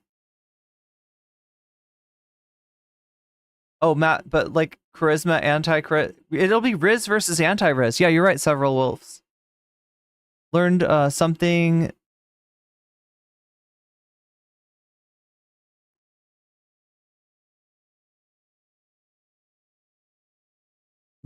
Sorry, I learned something new. Apparently, of the problem is of a personal nature rather than just content, then all of the person's channels can be taken down. You know, I think it's more like my understanding is it's whether it's a brand account, right? So brand accounts are like, you know, what a creator usually does if they have a, like, say that they have a channel for live streams, right? Say that they have a channel for gaming or something like that, right? It's like that, you know, person, but like a different aspect of their content, right? That's generally what a brand account is. And you can either sign up for, you know, if you make a new channel, it can either be, the easiest way to do is just to open up a new brand account, right? If you open up a whole new channel though, then it's not connected. Then it's kind of like, now look, this isn't necessarily, I feel like I'm overstating this, right? If somebody did something like, let's look at Sneeko, right? Remember why Sneeko got banned? Sneeko emulated SA against another YouTuber, all right? Sneeko is going to stay banned. All right, that's my prediction. Sneeko will stay banned, and if Sneeko were to find a way to make another channel, and it was, you know, not attached to his old channel at all, they would ban him anyway. So there's a limit. There's a limit, right? If you are like notorious and you get banned, and you know, you just have a burner channel or something like that and start posting on that, yeah, you'll probably be banned on that too. It really depends. It really depends. But yeah, don't take me as the like expert on how YouTube works, because I mean, you see how cautious I'm being, right? That's because I don't know. If I knew more about, you know, what will and will not get your channel in trouble, I'd probably be a little bit more bold in my decisions. There would be more like I probably take make some decisions like not to listen to the debate out of an abundance of caution. Amaranth had all her channels taken down, including the blog one. I don't know. I don't know about the Amaranth thing. Amaranth, so Amaranth, I'm assuming is still on. Oh my god, am I even right about this? Amaranth is like on Kick, on Twitch, and maybe now not on YouTube. Although here's what's weird to me, like, right, the kind of like titillating streamers, let's just call them, that are on Twitch, you don't really see those channels on YouTube. And if you do see them, they're not as big, right? That stuff kills, right? The hot tubs and beaches and pools or whatever. I'm a recovering news junkie, so having a trauma buffer is helpful. Thank you for covering the debate. I get too stressed out actually watching Trump speak. Oh, so this worked out for you then. So I got the gist of it without actually having to subject myself to it. Yeah, I can understand that. I can understand that.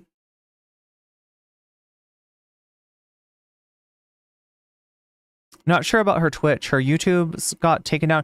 I mean, Amaranth has definitely been banned on Twitch before, but she makes so much money on the platform. So I guess what I'm trying to say is that like the streamers who are titillating their audiences, let's just say, right? That's a phenomenon that I've only really seen happen on Twitch. And I don't know if it's because it's easy to get banned on YouTube or if it's that I don't know that stuff is not as appealing to YouTube's audience. I don't even know, but I do know like one person that tried to make the transition from Twitch to YouTube and you know, was marginally in that area of content creation, and it did not work out terribly well. She was not able to find the traction on YouTube that she found on Twitch. It was the best debate in my lifetime. You really enjoyed it, Cindy. I'm glad. YouTube, I get what you're saying, though, Irene, because YouTube also doesn't seem to apply their rules consistently. Yeah, in terms of being super careful about my YouTube channel. How unhinged is it? How unhinged was Trump tonight, you mean?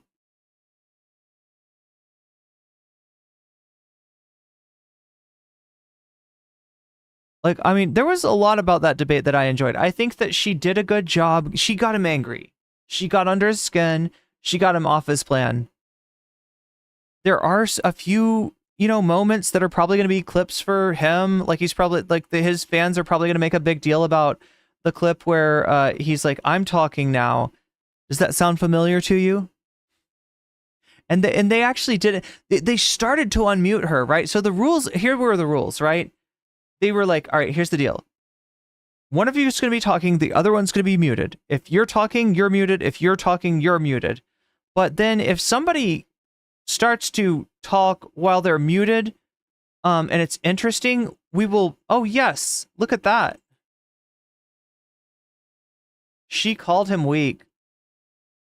Salt. Thank you for the 100 bits of Megastar.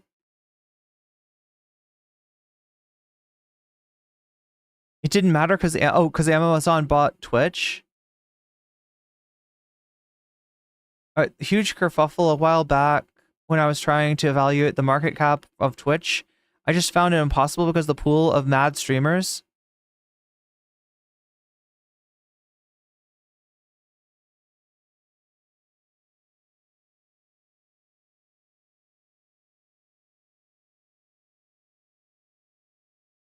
Oh, I see what you're saying, speedrunner.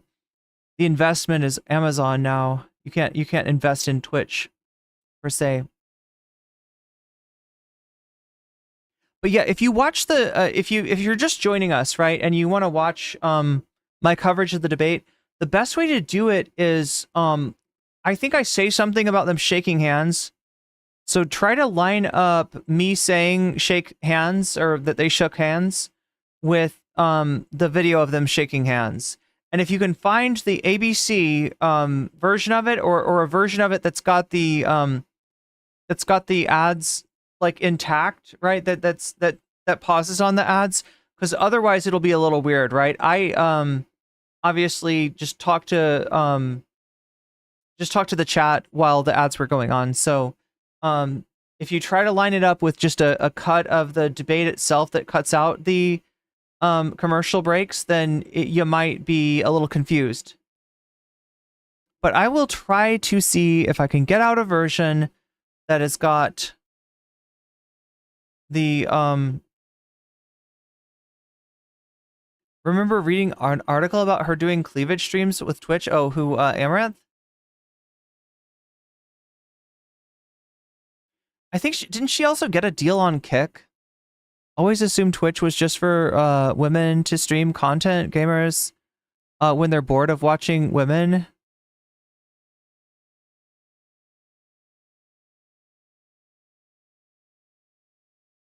Blackwolf says, honestly, I thought the debate was meh. Though she did better than I expected, she defo got under Trump's skin occasionally, especially about his rallies. Yes, you're right, Blackwolf. The rallies point was pretty good. Cindy Prim says she got him good. I don't see any MAGA streamers tonight. Perhaps embarrassment? I don't know. I don't see a lot of MAGA streamers in general. And it may just be because I don't watch any. It may just be that like YouTube literally just doesn't think I'd be interested in. And they'd be right. They'd be right about that.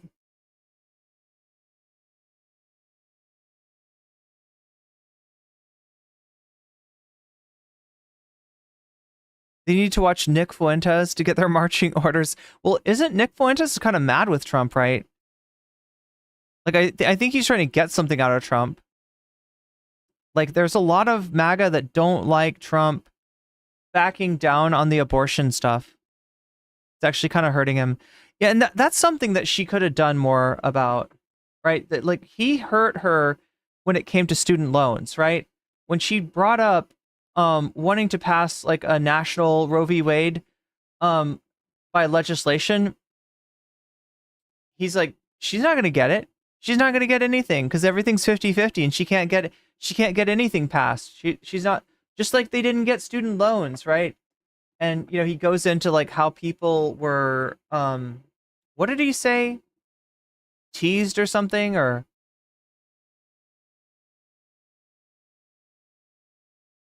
like thought that they were going to get their student loans forgiven, but then didn't. And the thing is, that's a real point of pain. And this is something I've noticed that MAGA does a lot, right? and it's because it's probably the Steve Bannon influence, honestly. They notice when anybody's been left behind by the Democratic Party. And in the case of student loans, you could argue, that I mean, Biden obviously did try to do a lot through executive order, and wasn't able to because of the courts, right? But people don't always get that. There are some people, chat, that Aiden Ross is a great example. Speaking of kick streamers, Aiden Ross is pro-choice, and the fact that this guy even talks about politics is a fucking travesty, right? But he was on stream talking about how we lost Roe versus Wade during Biden and blaming Biden for it.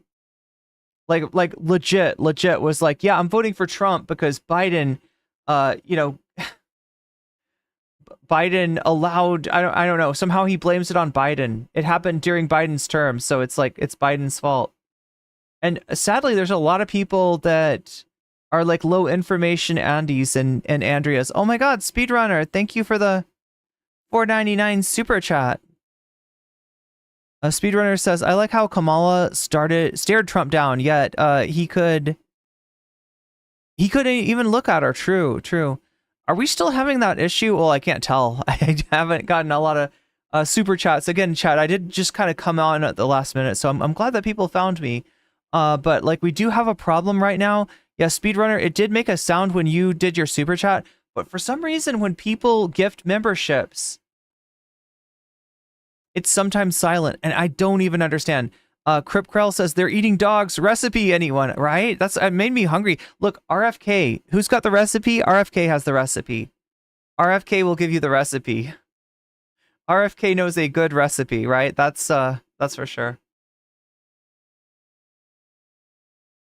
Several Wolf says, I don't know of many dedicated MAGA streamers on YouTube, but I've seen a lot of streams of clearly divorced guys ranting into their cell phones from their man cave. It does seem like a very divorced thing to do.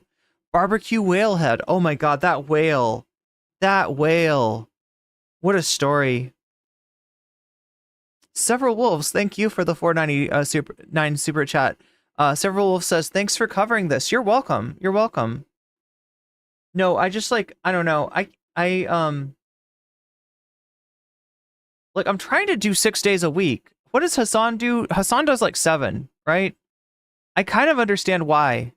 Especially like at a low level, especially when you're just getting to the point where you're supporting yourself, you're able to do it full time. It is almost like a necessity to do like at least 6 days a week. I can't, for some reason I can't handle, if I go beyond like 7, if I go to 7 days a week, it's like, I don't know, for whatever reason, I lose my, it's not like I lose my sanity, but it doesn't feel good. Supreme Court issued a decision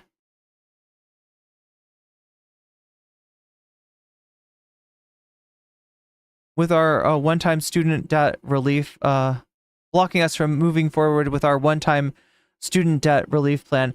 I do believe that there was more. Okay, so there were other ways that Biden could have gone about it, and if he had done the kind of like balls out way, that I know that's a great way to call it, but you know what I mean. If he'd gone balls out from the very beginning, I think he might have been able to get more done. But he didn't. He went the safe way, the way that was going to ostensibly piss less people off. So there, in terms of his tactics, there's maybe some complaints to be made, but absolutely, he did try, and the Republicans, they don't want to do that, right? So, it's another issue where the Democrats are objectively just better on it, even though they didn't get it. But the problem is that people don't understand that. People understand results. People understand, like, my payments got reduced or something like that, right? That's all that they. I wish more people understood what is blocking more student loan relief is Trump's judges in a lot of ways. Adam Mockler posted a painful meme about eating cats and putting Trump under guardianship. What? I'm more Beethoven than Bach? Wait, what is the difference? Wait, Beethoven's like more emotional? Or wait, are you talking about like the length of their pieces? But yeah, thank you, chat, for throwing some super chats my way. That means a lot to me. Speedrunner and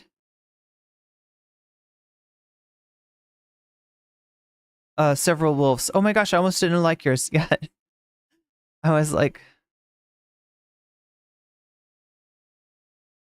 can you upload your reaction to the debate as a segment? Yeah, that's what I was thinking of, Tempotronica. I kind of wanted to upload it with the debate if possible. I'm just not sure. I'm not sure how to do that. I mean, it would take a little bit of editing.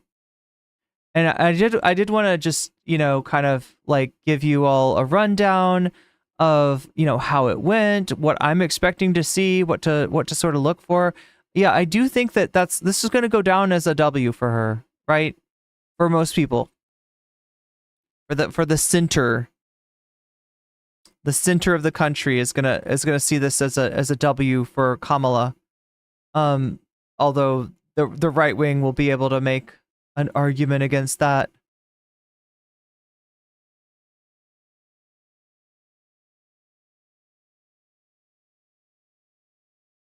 What do you think, chat? Should I react to something else, or should I get to editing? What do you value more?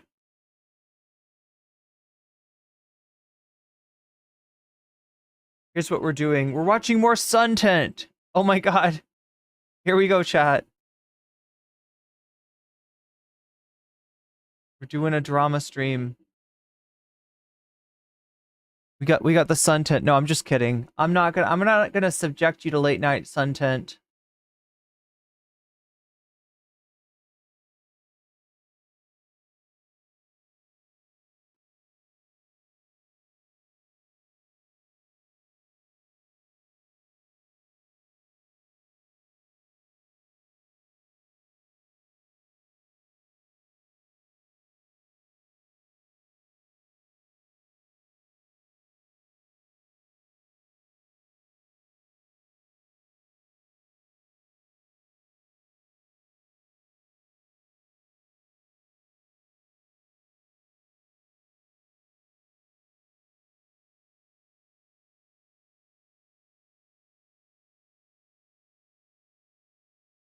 I'm trying to think of like what one thing I would want to get out of the way tonight if I did. Oh, we'll watch more Nikocado. No, just kidding.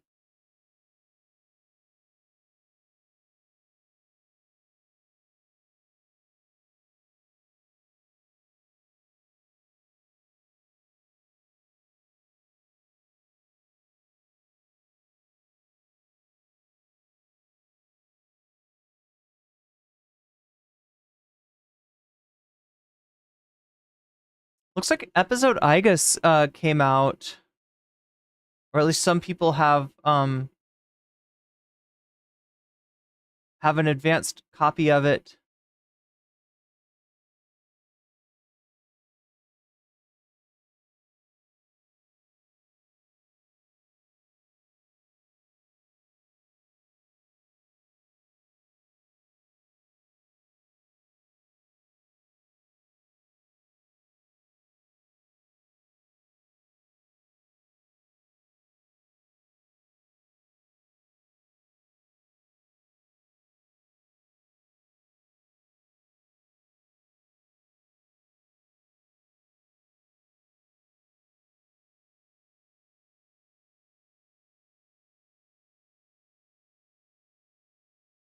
Chat. No, oh God, I'm tempted to want to watch a little bit of this Boblox thing, but it's such like garbage, right? I don't even know if people are actually mad at Boblox or if I kind of feel like, oh shit, here we go. Let's do this. Let's do this really quickly.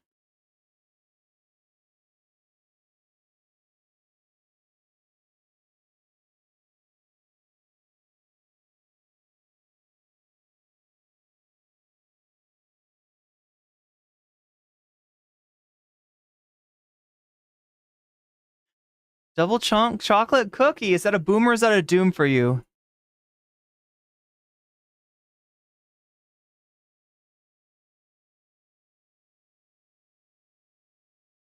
Narwhal by Nature says no more Boblocks, please. I'm not gonna watch it just because like the people involved are so toxic.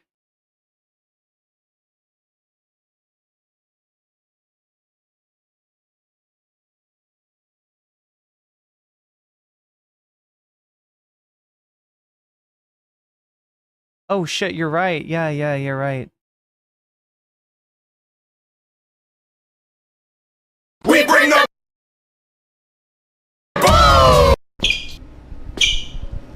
double chunk chocolate cookie. You want? Wait. You don't want none of double that? chunk chocolate cookie. Come on. Chicken bake. Well, guys, I'm officially a hater. Over the last couple of months, my opinion on a certain content creating family has been slowly but surely changing, and I think it's time that I find. There's a meat canyon on these guys.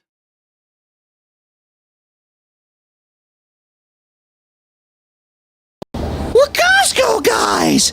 Of course we go shopping while eating a chicken bake! We're Costco guys! Of course we have to try the new double chunk chocolate cookie! That was great, Dad! I love Costco! I'm gonna try and work here when I'm older! Get an even better discount! You know we live for the discount, son!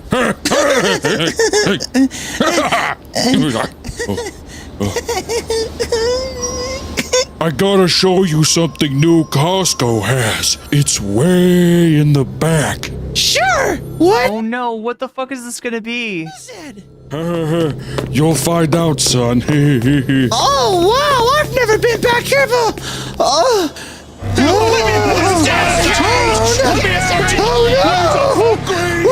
What is this?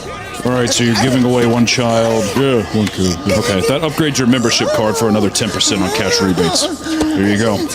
Oh, yeah! That's a boo, baby! That's a boom. Oh, he's a big boo! Dad, is this some kind of joke? Whoa! Hold him! No, hold him! Live with your legs! Get off me! What is this? Daddy! Daddy, hello! Set it down. Daddy! All day. Now move this pallet over here. Dad, help me! Oh, God, Dad! Go more in the back. All right, yeah, you're good to go. Close it.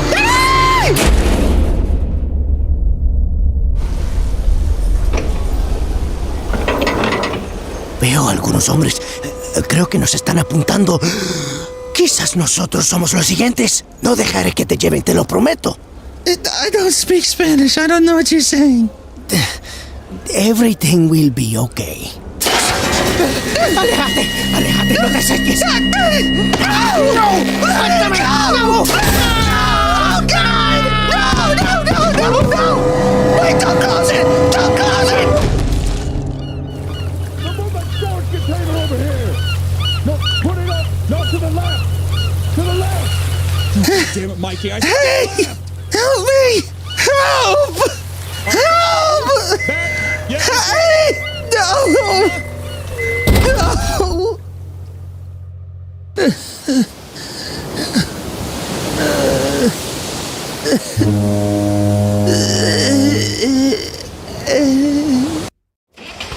Ini seharusnya putihnya.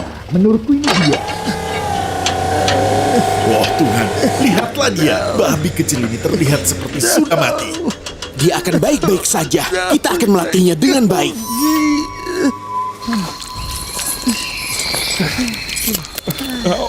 Oh, that's how the prices are so cheap. Oh my god.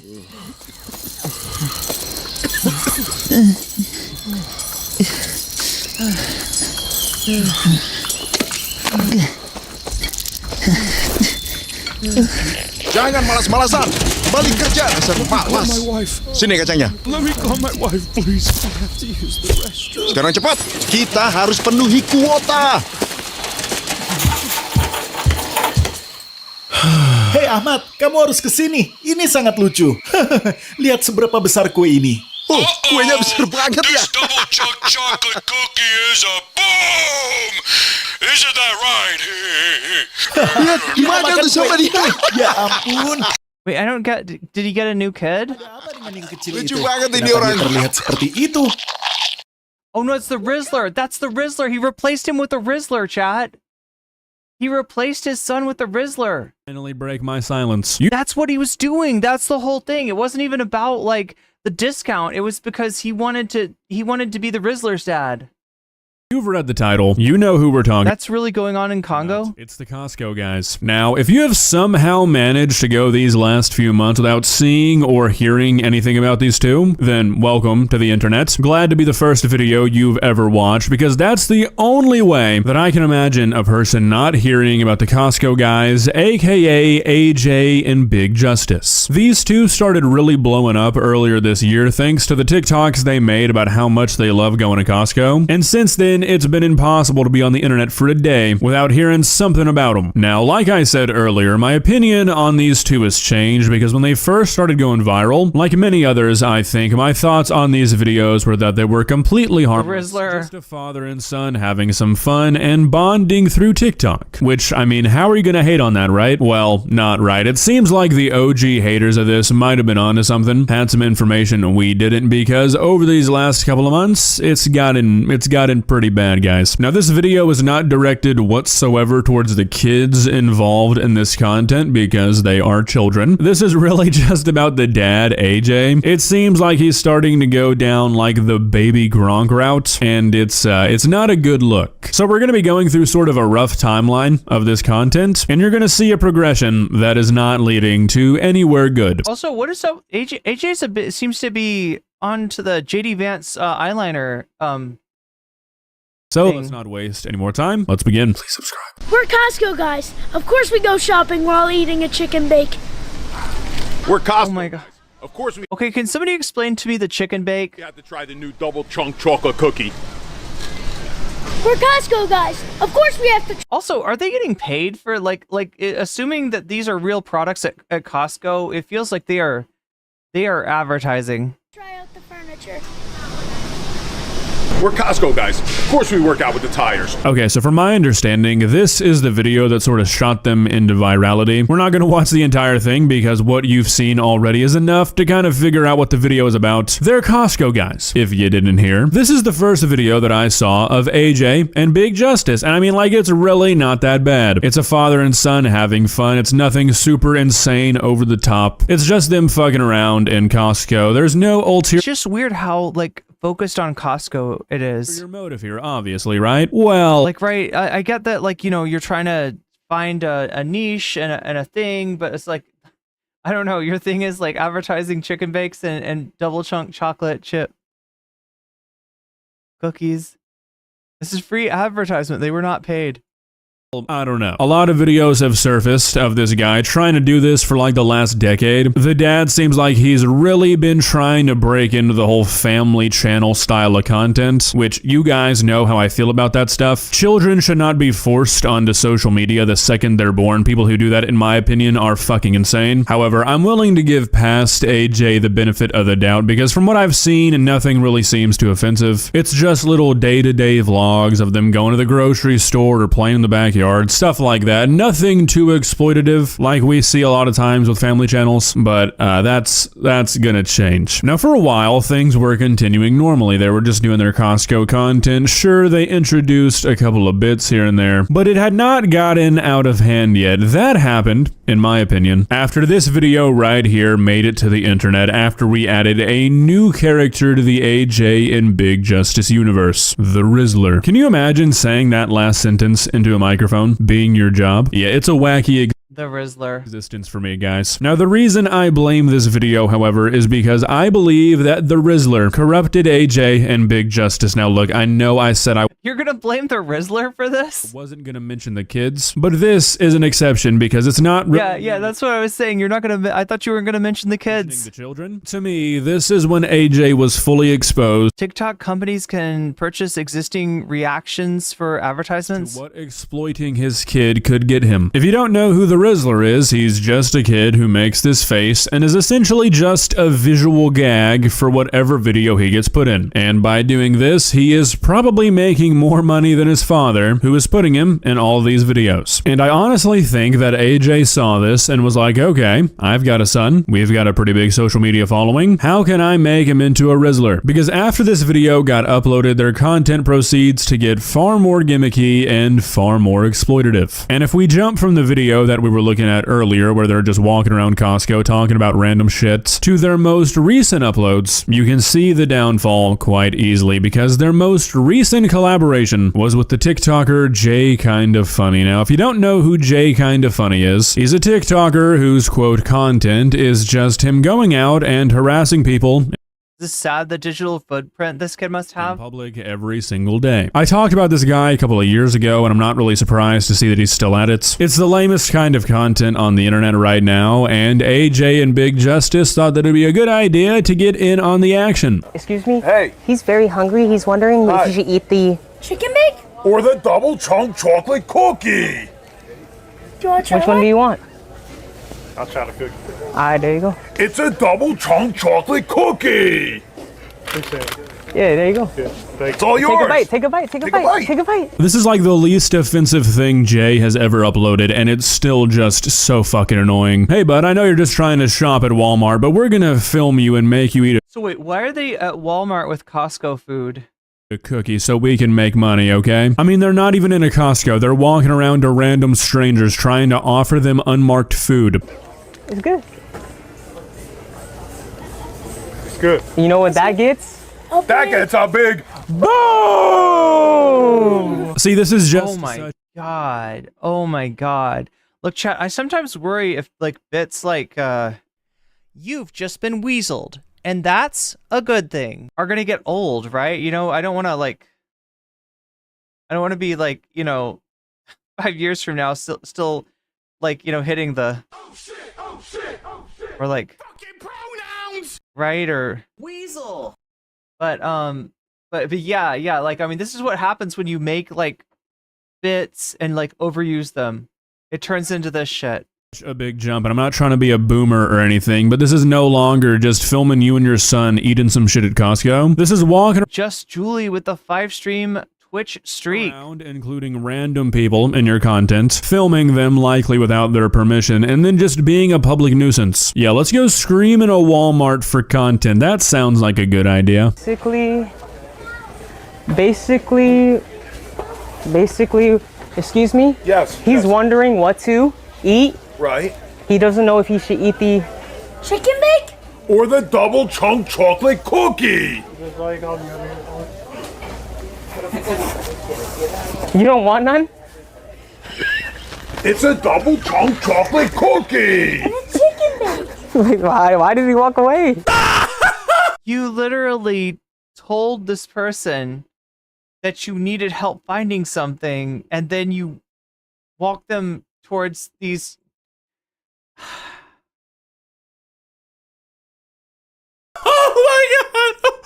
Oh my god, guys.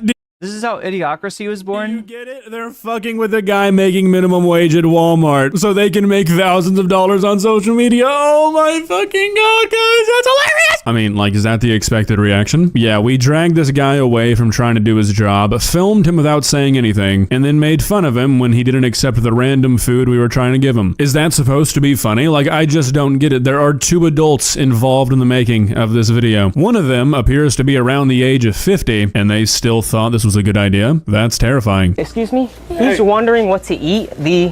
Chicken bake? Or the double chunk chocolate cookie. You want... Wait! You don't want But it's a none of double that? chunk chocolate cookie. Come on! Chicken bake. Damn. What did he say? Haha, get it? We did the exact same. I've always wondered what it's like to be working at a place where somebody tries to do, like, a viral video. I don't know, you know, like it like a lot, and honestly, to be real, there's like way more disruptive stuff than this. Like, I've seen stuff where people are like pouring spaghetti sauce on each other and, you know, doing stuff that would, you know, if you don't do something, you're gonna get in trouble with your boss, kind of thing.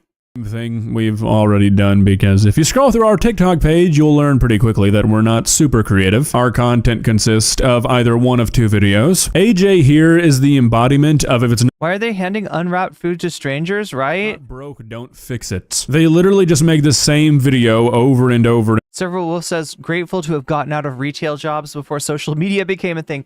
I can't imagine. I can't imagine.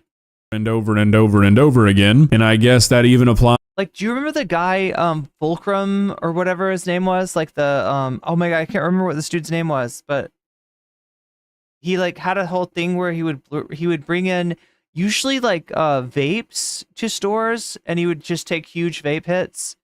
But then sometimes he would just like roll up a blunt and smoke it in a Wendy's bathroom or to their shit. And I mean, that was his content, right? That and his weird way of like, I don't know, he just like had a word for it. He had like a phrase for everything. But yeah, he was, oh yeah, do you remember the one where he like pretended he shit his pants? He put like chocolate on his pants. He's like, bro, I shit my pants. I don't know. What should I do? Shitty pranks. Again, what is so funny about somebody who's trying to do their job not buying into your stupid little TikTok? These are not the actions of adults. Me? The Rizzler thought you were very beautiful. Oh my god, you are so freaking cute. You were a little older, maybe. Damn. This guy! Okay, so the only saving grace of this video is it's not just some random lady they're walking up to. She's always in Jay's videos. But this is just weird. Yeah, let's go have what appears to be like a 7-year-old go try and rizz up some random lady. That sounds like an idea that 3 adults should be willing to sign off on, right? Now, we could go on and on. There are hundreds of videos uploaded by these guys that are getting kind of questionable, but I feel like I've sort of made my points. What I want to end on is this little behind the scenes video that got uploaded somewhere, and it's a little concerning. Now, I want to preface this by saying this video very well could be staged on purpose to try and garner this kind of reaction, but I don't think that's a reason to dismiss this video, because I feel like if it was staged, that's a problem in and of itself. To start forcing your kid to make content with the mindset of any publicity is good publicity, yeah, that's not okay. Action. 3, 2, 1. Boom! No, we're here with Jay Kind of Funny. No, okay. don't worry. No, we're here with Jay Kind of Funny is first. Okay. We're here with Jay Kind of Funny. And this is boom. All right, one at a time. Okay. We're here with Jay Kind of Funny, and this is boom. We're doing. Now, I don't know about you guys, but to me, this no longer seems like a father and son having fun making stupid videos. I just don't think anybody involved here is looking at this in the long term. People will only watch the same video so many times before they're done. People are only going to watch you say double chunk chocolate cookie and chicken bake so many times before they're tired of your shit. Is a year or two of internet virality worth damaging the relationship between you and your kid? Yeah, like seriously, how long have they been on the chicken bake and the double chunk chocolate? Like, you'd think they would switch some items. Maybe it is. Yeah, that is having the kid like yeah, I mean, there's something disturbing about that whole scene of like the kid like hitting on the lady, and she's like, if you were a few years older. To some people, but I don't think it is. And then I'll say this more. You say the chicken bake or the double chunk chocolate. Ready? And action. We're here with Jay Kind of Funny. And this is boom or doom. The chicken bake or the double chunk chocolate cookie. I gotta go with the double chunk chocolate cookie. No, you gotta taste it. You gotta take it. First taste it. First taste the chicken bake. Oh. Then taste the double chunk chocolate cookie, and then give your answer. Yeah, then Okay. Oh, okay. Okay, go ahead. Okay, sorry. Here, try the chicken bake. Okay. So, Can somebody explain the chicken bake to me? it has bacon. Like, I really don't understand. Is it a sandwich? Is it like bread with chicken baked into it and bacon? Like, what even is this? It's so good. It has cheese. This is making me There's cheese in there? extremely uncomfortable. I don't like the face that the dad is making. This is so damn awkward. I never thought I'd say this, but I actually kind of feel bad for Jay here. I cannot imagine being stuck between these two. Definitely gets a boom. Definitely. All right, now try the double chunk chocolate cookie. Let me do that one. Let me do that one. You ready? All right, Jay. Now you gotta try the double chunk chocolate cookie. I've been waiting all my life for this.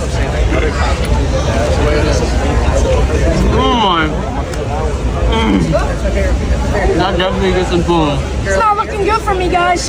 It's a kicked up hot pocket. So it's okay. So it's like the breading on the outside and then the chicken and everything on the inside. Yeah. Wait, hold on one second. Feels like watching a kid lose his soul, basically. All right. Okay, here we go. And But that's his dad. That's his dad, like forcing him to post cringe. say, all right, Jay, which one gets the boom and which one gets the doom? Look at Jay's face here. Poor Jay. This is the face of a man who knows he's being punished for his year's worth of shitty content. I would not wish this on my worst enemy. Jay needs to get out of here immediately. But going back to what I was saying earlier, like eventually the well is gonna dry up. People are only gonna watch so many videos of you booming and doom. One food food YouTuber I watched reviewed it one time and said it was dry. The fucking it kind of looks, yeah, it does look kind of dry. Chunk cookie and the chicken bake. I don't know why it's so this is August the Duck. Easy to get famous on TikTok with this sort of equation. Just finding one video that works and then milking it for every last drop until people get tired of you. But if you do this, one thing is guaranteed. The people will always eventually get tired of you. All right, Jay, which one gets the boom and which one gets the doom? I'm sorry. I'm gonna go with the You would say wait, you would say the chicken bake gets the doom? Okay, yeah, go ahead. I'm sorry. The chicken bake gets the doom, and the double chocolate cookie gets the boom. Yep, you can see it in his face. I feel like the biggest hazard of this whole thing is that you gotta eat a certain amount of this food, which, like, I don't know. I'm trying to remember. Okay, focaccia bread. Is the chicken bake, is that anything like focaccia bread? Because I used to love focaccia bread, but yeah, it's very dense. It's like bread with like cheese and jalapeno baked into it. Some like sun-dried tomato, I think. But it is really good. But like, Jesus Christ, like that food is like concentrated, right? Already planning how he's gonna make Jay disappear since he didn't read the line exactly how he wanted. I can't place it exactly. Yeah, it does look like Jay's gonna be Trotsky'd out of the next picture.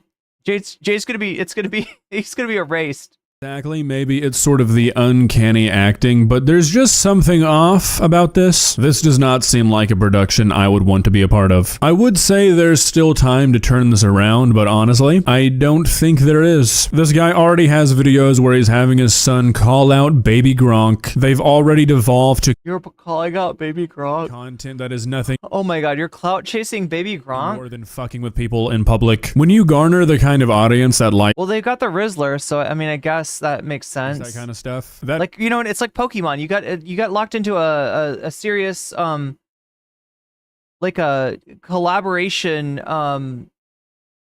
collection. You know, the tendency is to push it all the way. It means your audience that would. It's like guerrilla children's programming. I can see 48-year-old kids I know watching this BS for hours.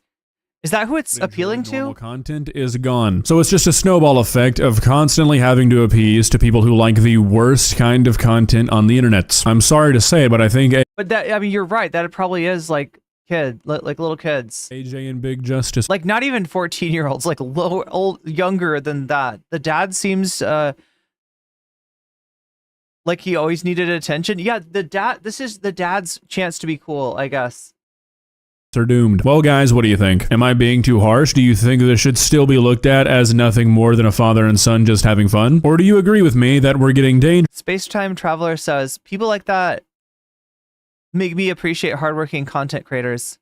Dangerously close to that weird yawns are infectious. I hope I'm not infecting you. Weird exploity territory of your average family channel content. Why people are okay, so yeah, that's the duck's point, is that family channels suck. They're often exploity, and this is becoming one. So insistent these days on plastering their children all over social media. I will never. Annoying dad ruining his relationship with kids. Yeah. With how big the internet is now and how vast social media is, there is Wait, what is next? Is that, does the duck have vapes? Absolutely no good that can come from exposing a. What is on the duck's podium? 10-year-old to hundreds of millions of people on TikTok. It will never end well.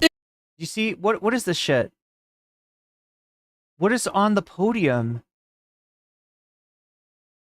No, those are like lavalier mics, aren't they?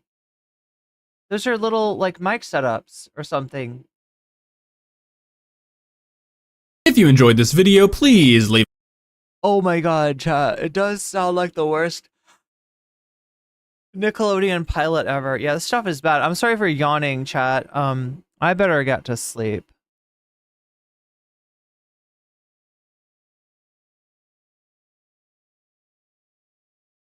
But now we know, okay? Now we know all about the reason that the Rizzler is with the Costco guys, and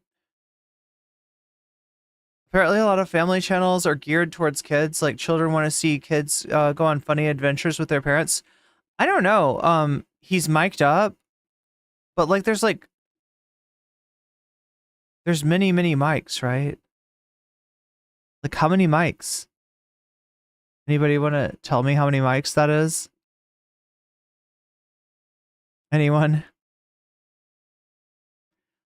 Yeah, like it reminds me of like if you've ever watched Samir Bhavnani's videos, which like, look, chat, if I wasn't so tired, I'd watch a Samir video with you. I'd check it. Oh my god, now I gotta see what has he been up to? Is he making new stuff, Bhavnani? We're not gonna get into this, okay? Son gets stepmother pregnant, boyfriend sticks baby inside girlfriend's mom? What? Wife gets pregnant by husband's father? Wife gets pregnant by grandpa? Wife does Mortal Kombat fatality on disabled husband? Oh god, I remember this one. But yeah, this is, hi, I'm Sam. I'm a young filmmaker living in Los Angeles, California that enjoys making videos to help inspire the world. Okay, creating positive content while spreading amazing messages.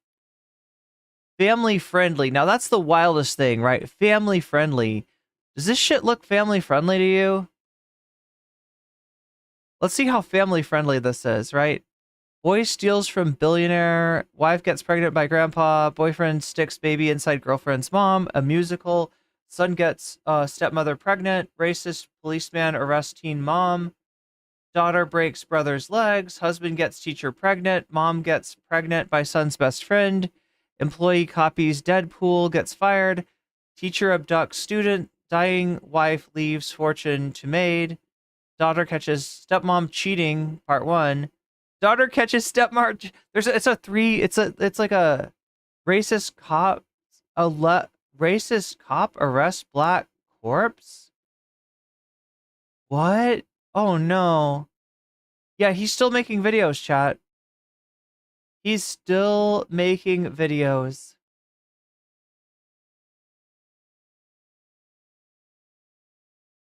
Nurse abuses disabled brother. So there's this one, and then there's this other one that's called like Tomorrow's Teachings. So it's like Darman stuff, right? It's like Darman. But Tomorrow's Teachings is a coming up on Tomorrow's Teachings is more like a, oh no. Tomorrow's Teachings is like a parody of it, right? Where they'll just have the most racist shit in the world, but the script kind of gets flipped. Special needs girl loses her V card. Okay, yeah, this is like, they just like this one, like they take it to the extreme. White kid shamed for his small wiener. Oh my god, yeah, it's like Samir but worse. And like, as much as like one or two of these things are kind of funny, because it's not really what you expect. They have the most racist thumbnails, and then the story kind of flips the script in some way. Hot mom mistreats autistic son. Oh my god, this shit is like unbelievable. But it's basically the this is the parody of Darman and Samir. And it is okay, yeah, no, we're not getting into this tonight. Oh my gosh, you're not seeing this. You're not even seeing this. I'm just reading these to you.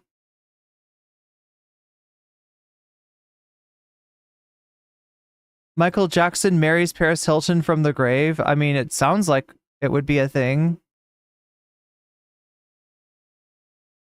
Ducks need tons of mics. Yeah, especially lavalier. But I always want to say lavalier instead of lavalier. Anyway, chat, I am going to have to get to sleep. Someday, like the only reason I haven't shown you some of these videos is that, like, we watched some of the Samir Bhavnani stuff, right? And it is like fucked up. But yeah, tomorrow's teaching's kind of just like, it's almost like a deep fried meme or something. I don't know. It's just, it goes too far. It goes like way too far. Even though Samir is like Samir literally like calls his shit like wholesome family entertainment. It's not. It's it's the worst kind of internet trash you could imagine. But yeah, when I want to get my brain rotted, I put on some Darman, I put on some Samir. That's the French in you. That is the French in me. Yes. Anyway, chat, I've got to get to bed. I will be on tomorrow. We'll be talking about Anna Kasparian, so make sure to be here for that. We're gonna see Anna Kasparian kind of go Trumpy in a way. I don't know why I'm so tired. Go to bed. I do need to go to bed. Chat, burn my bread, okay? Will you burn my bread? I need you to burn my bread. It's important. I'm too tired. I gotta sleep. Good night. I will see you tomorrow. Much love, everyone. See you then.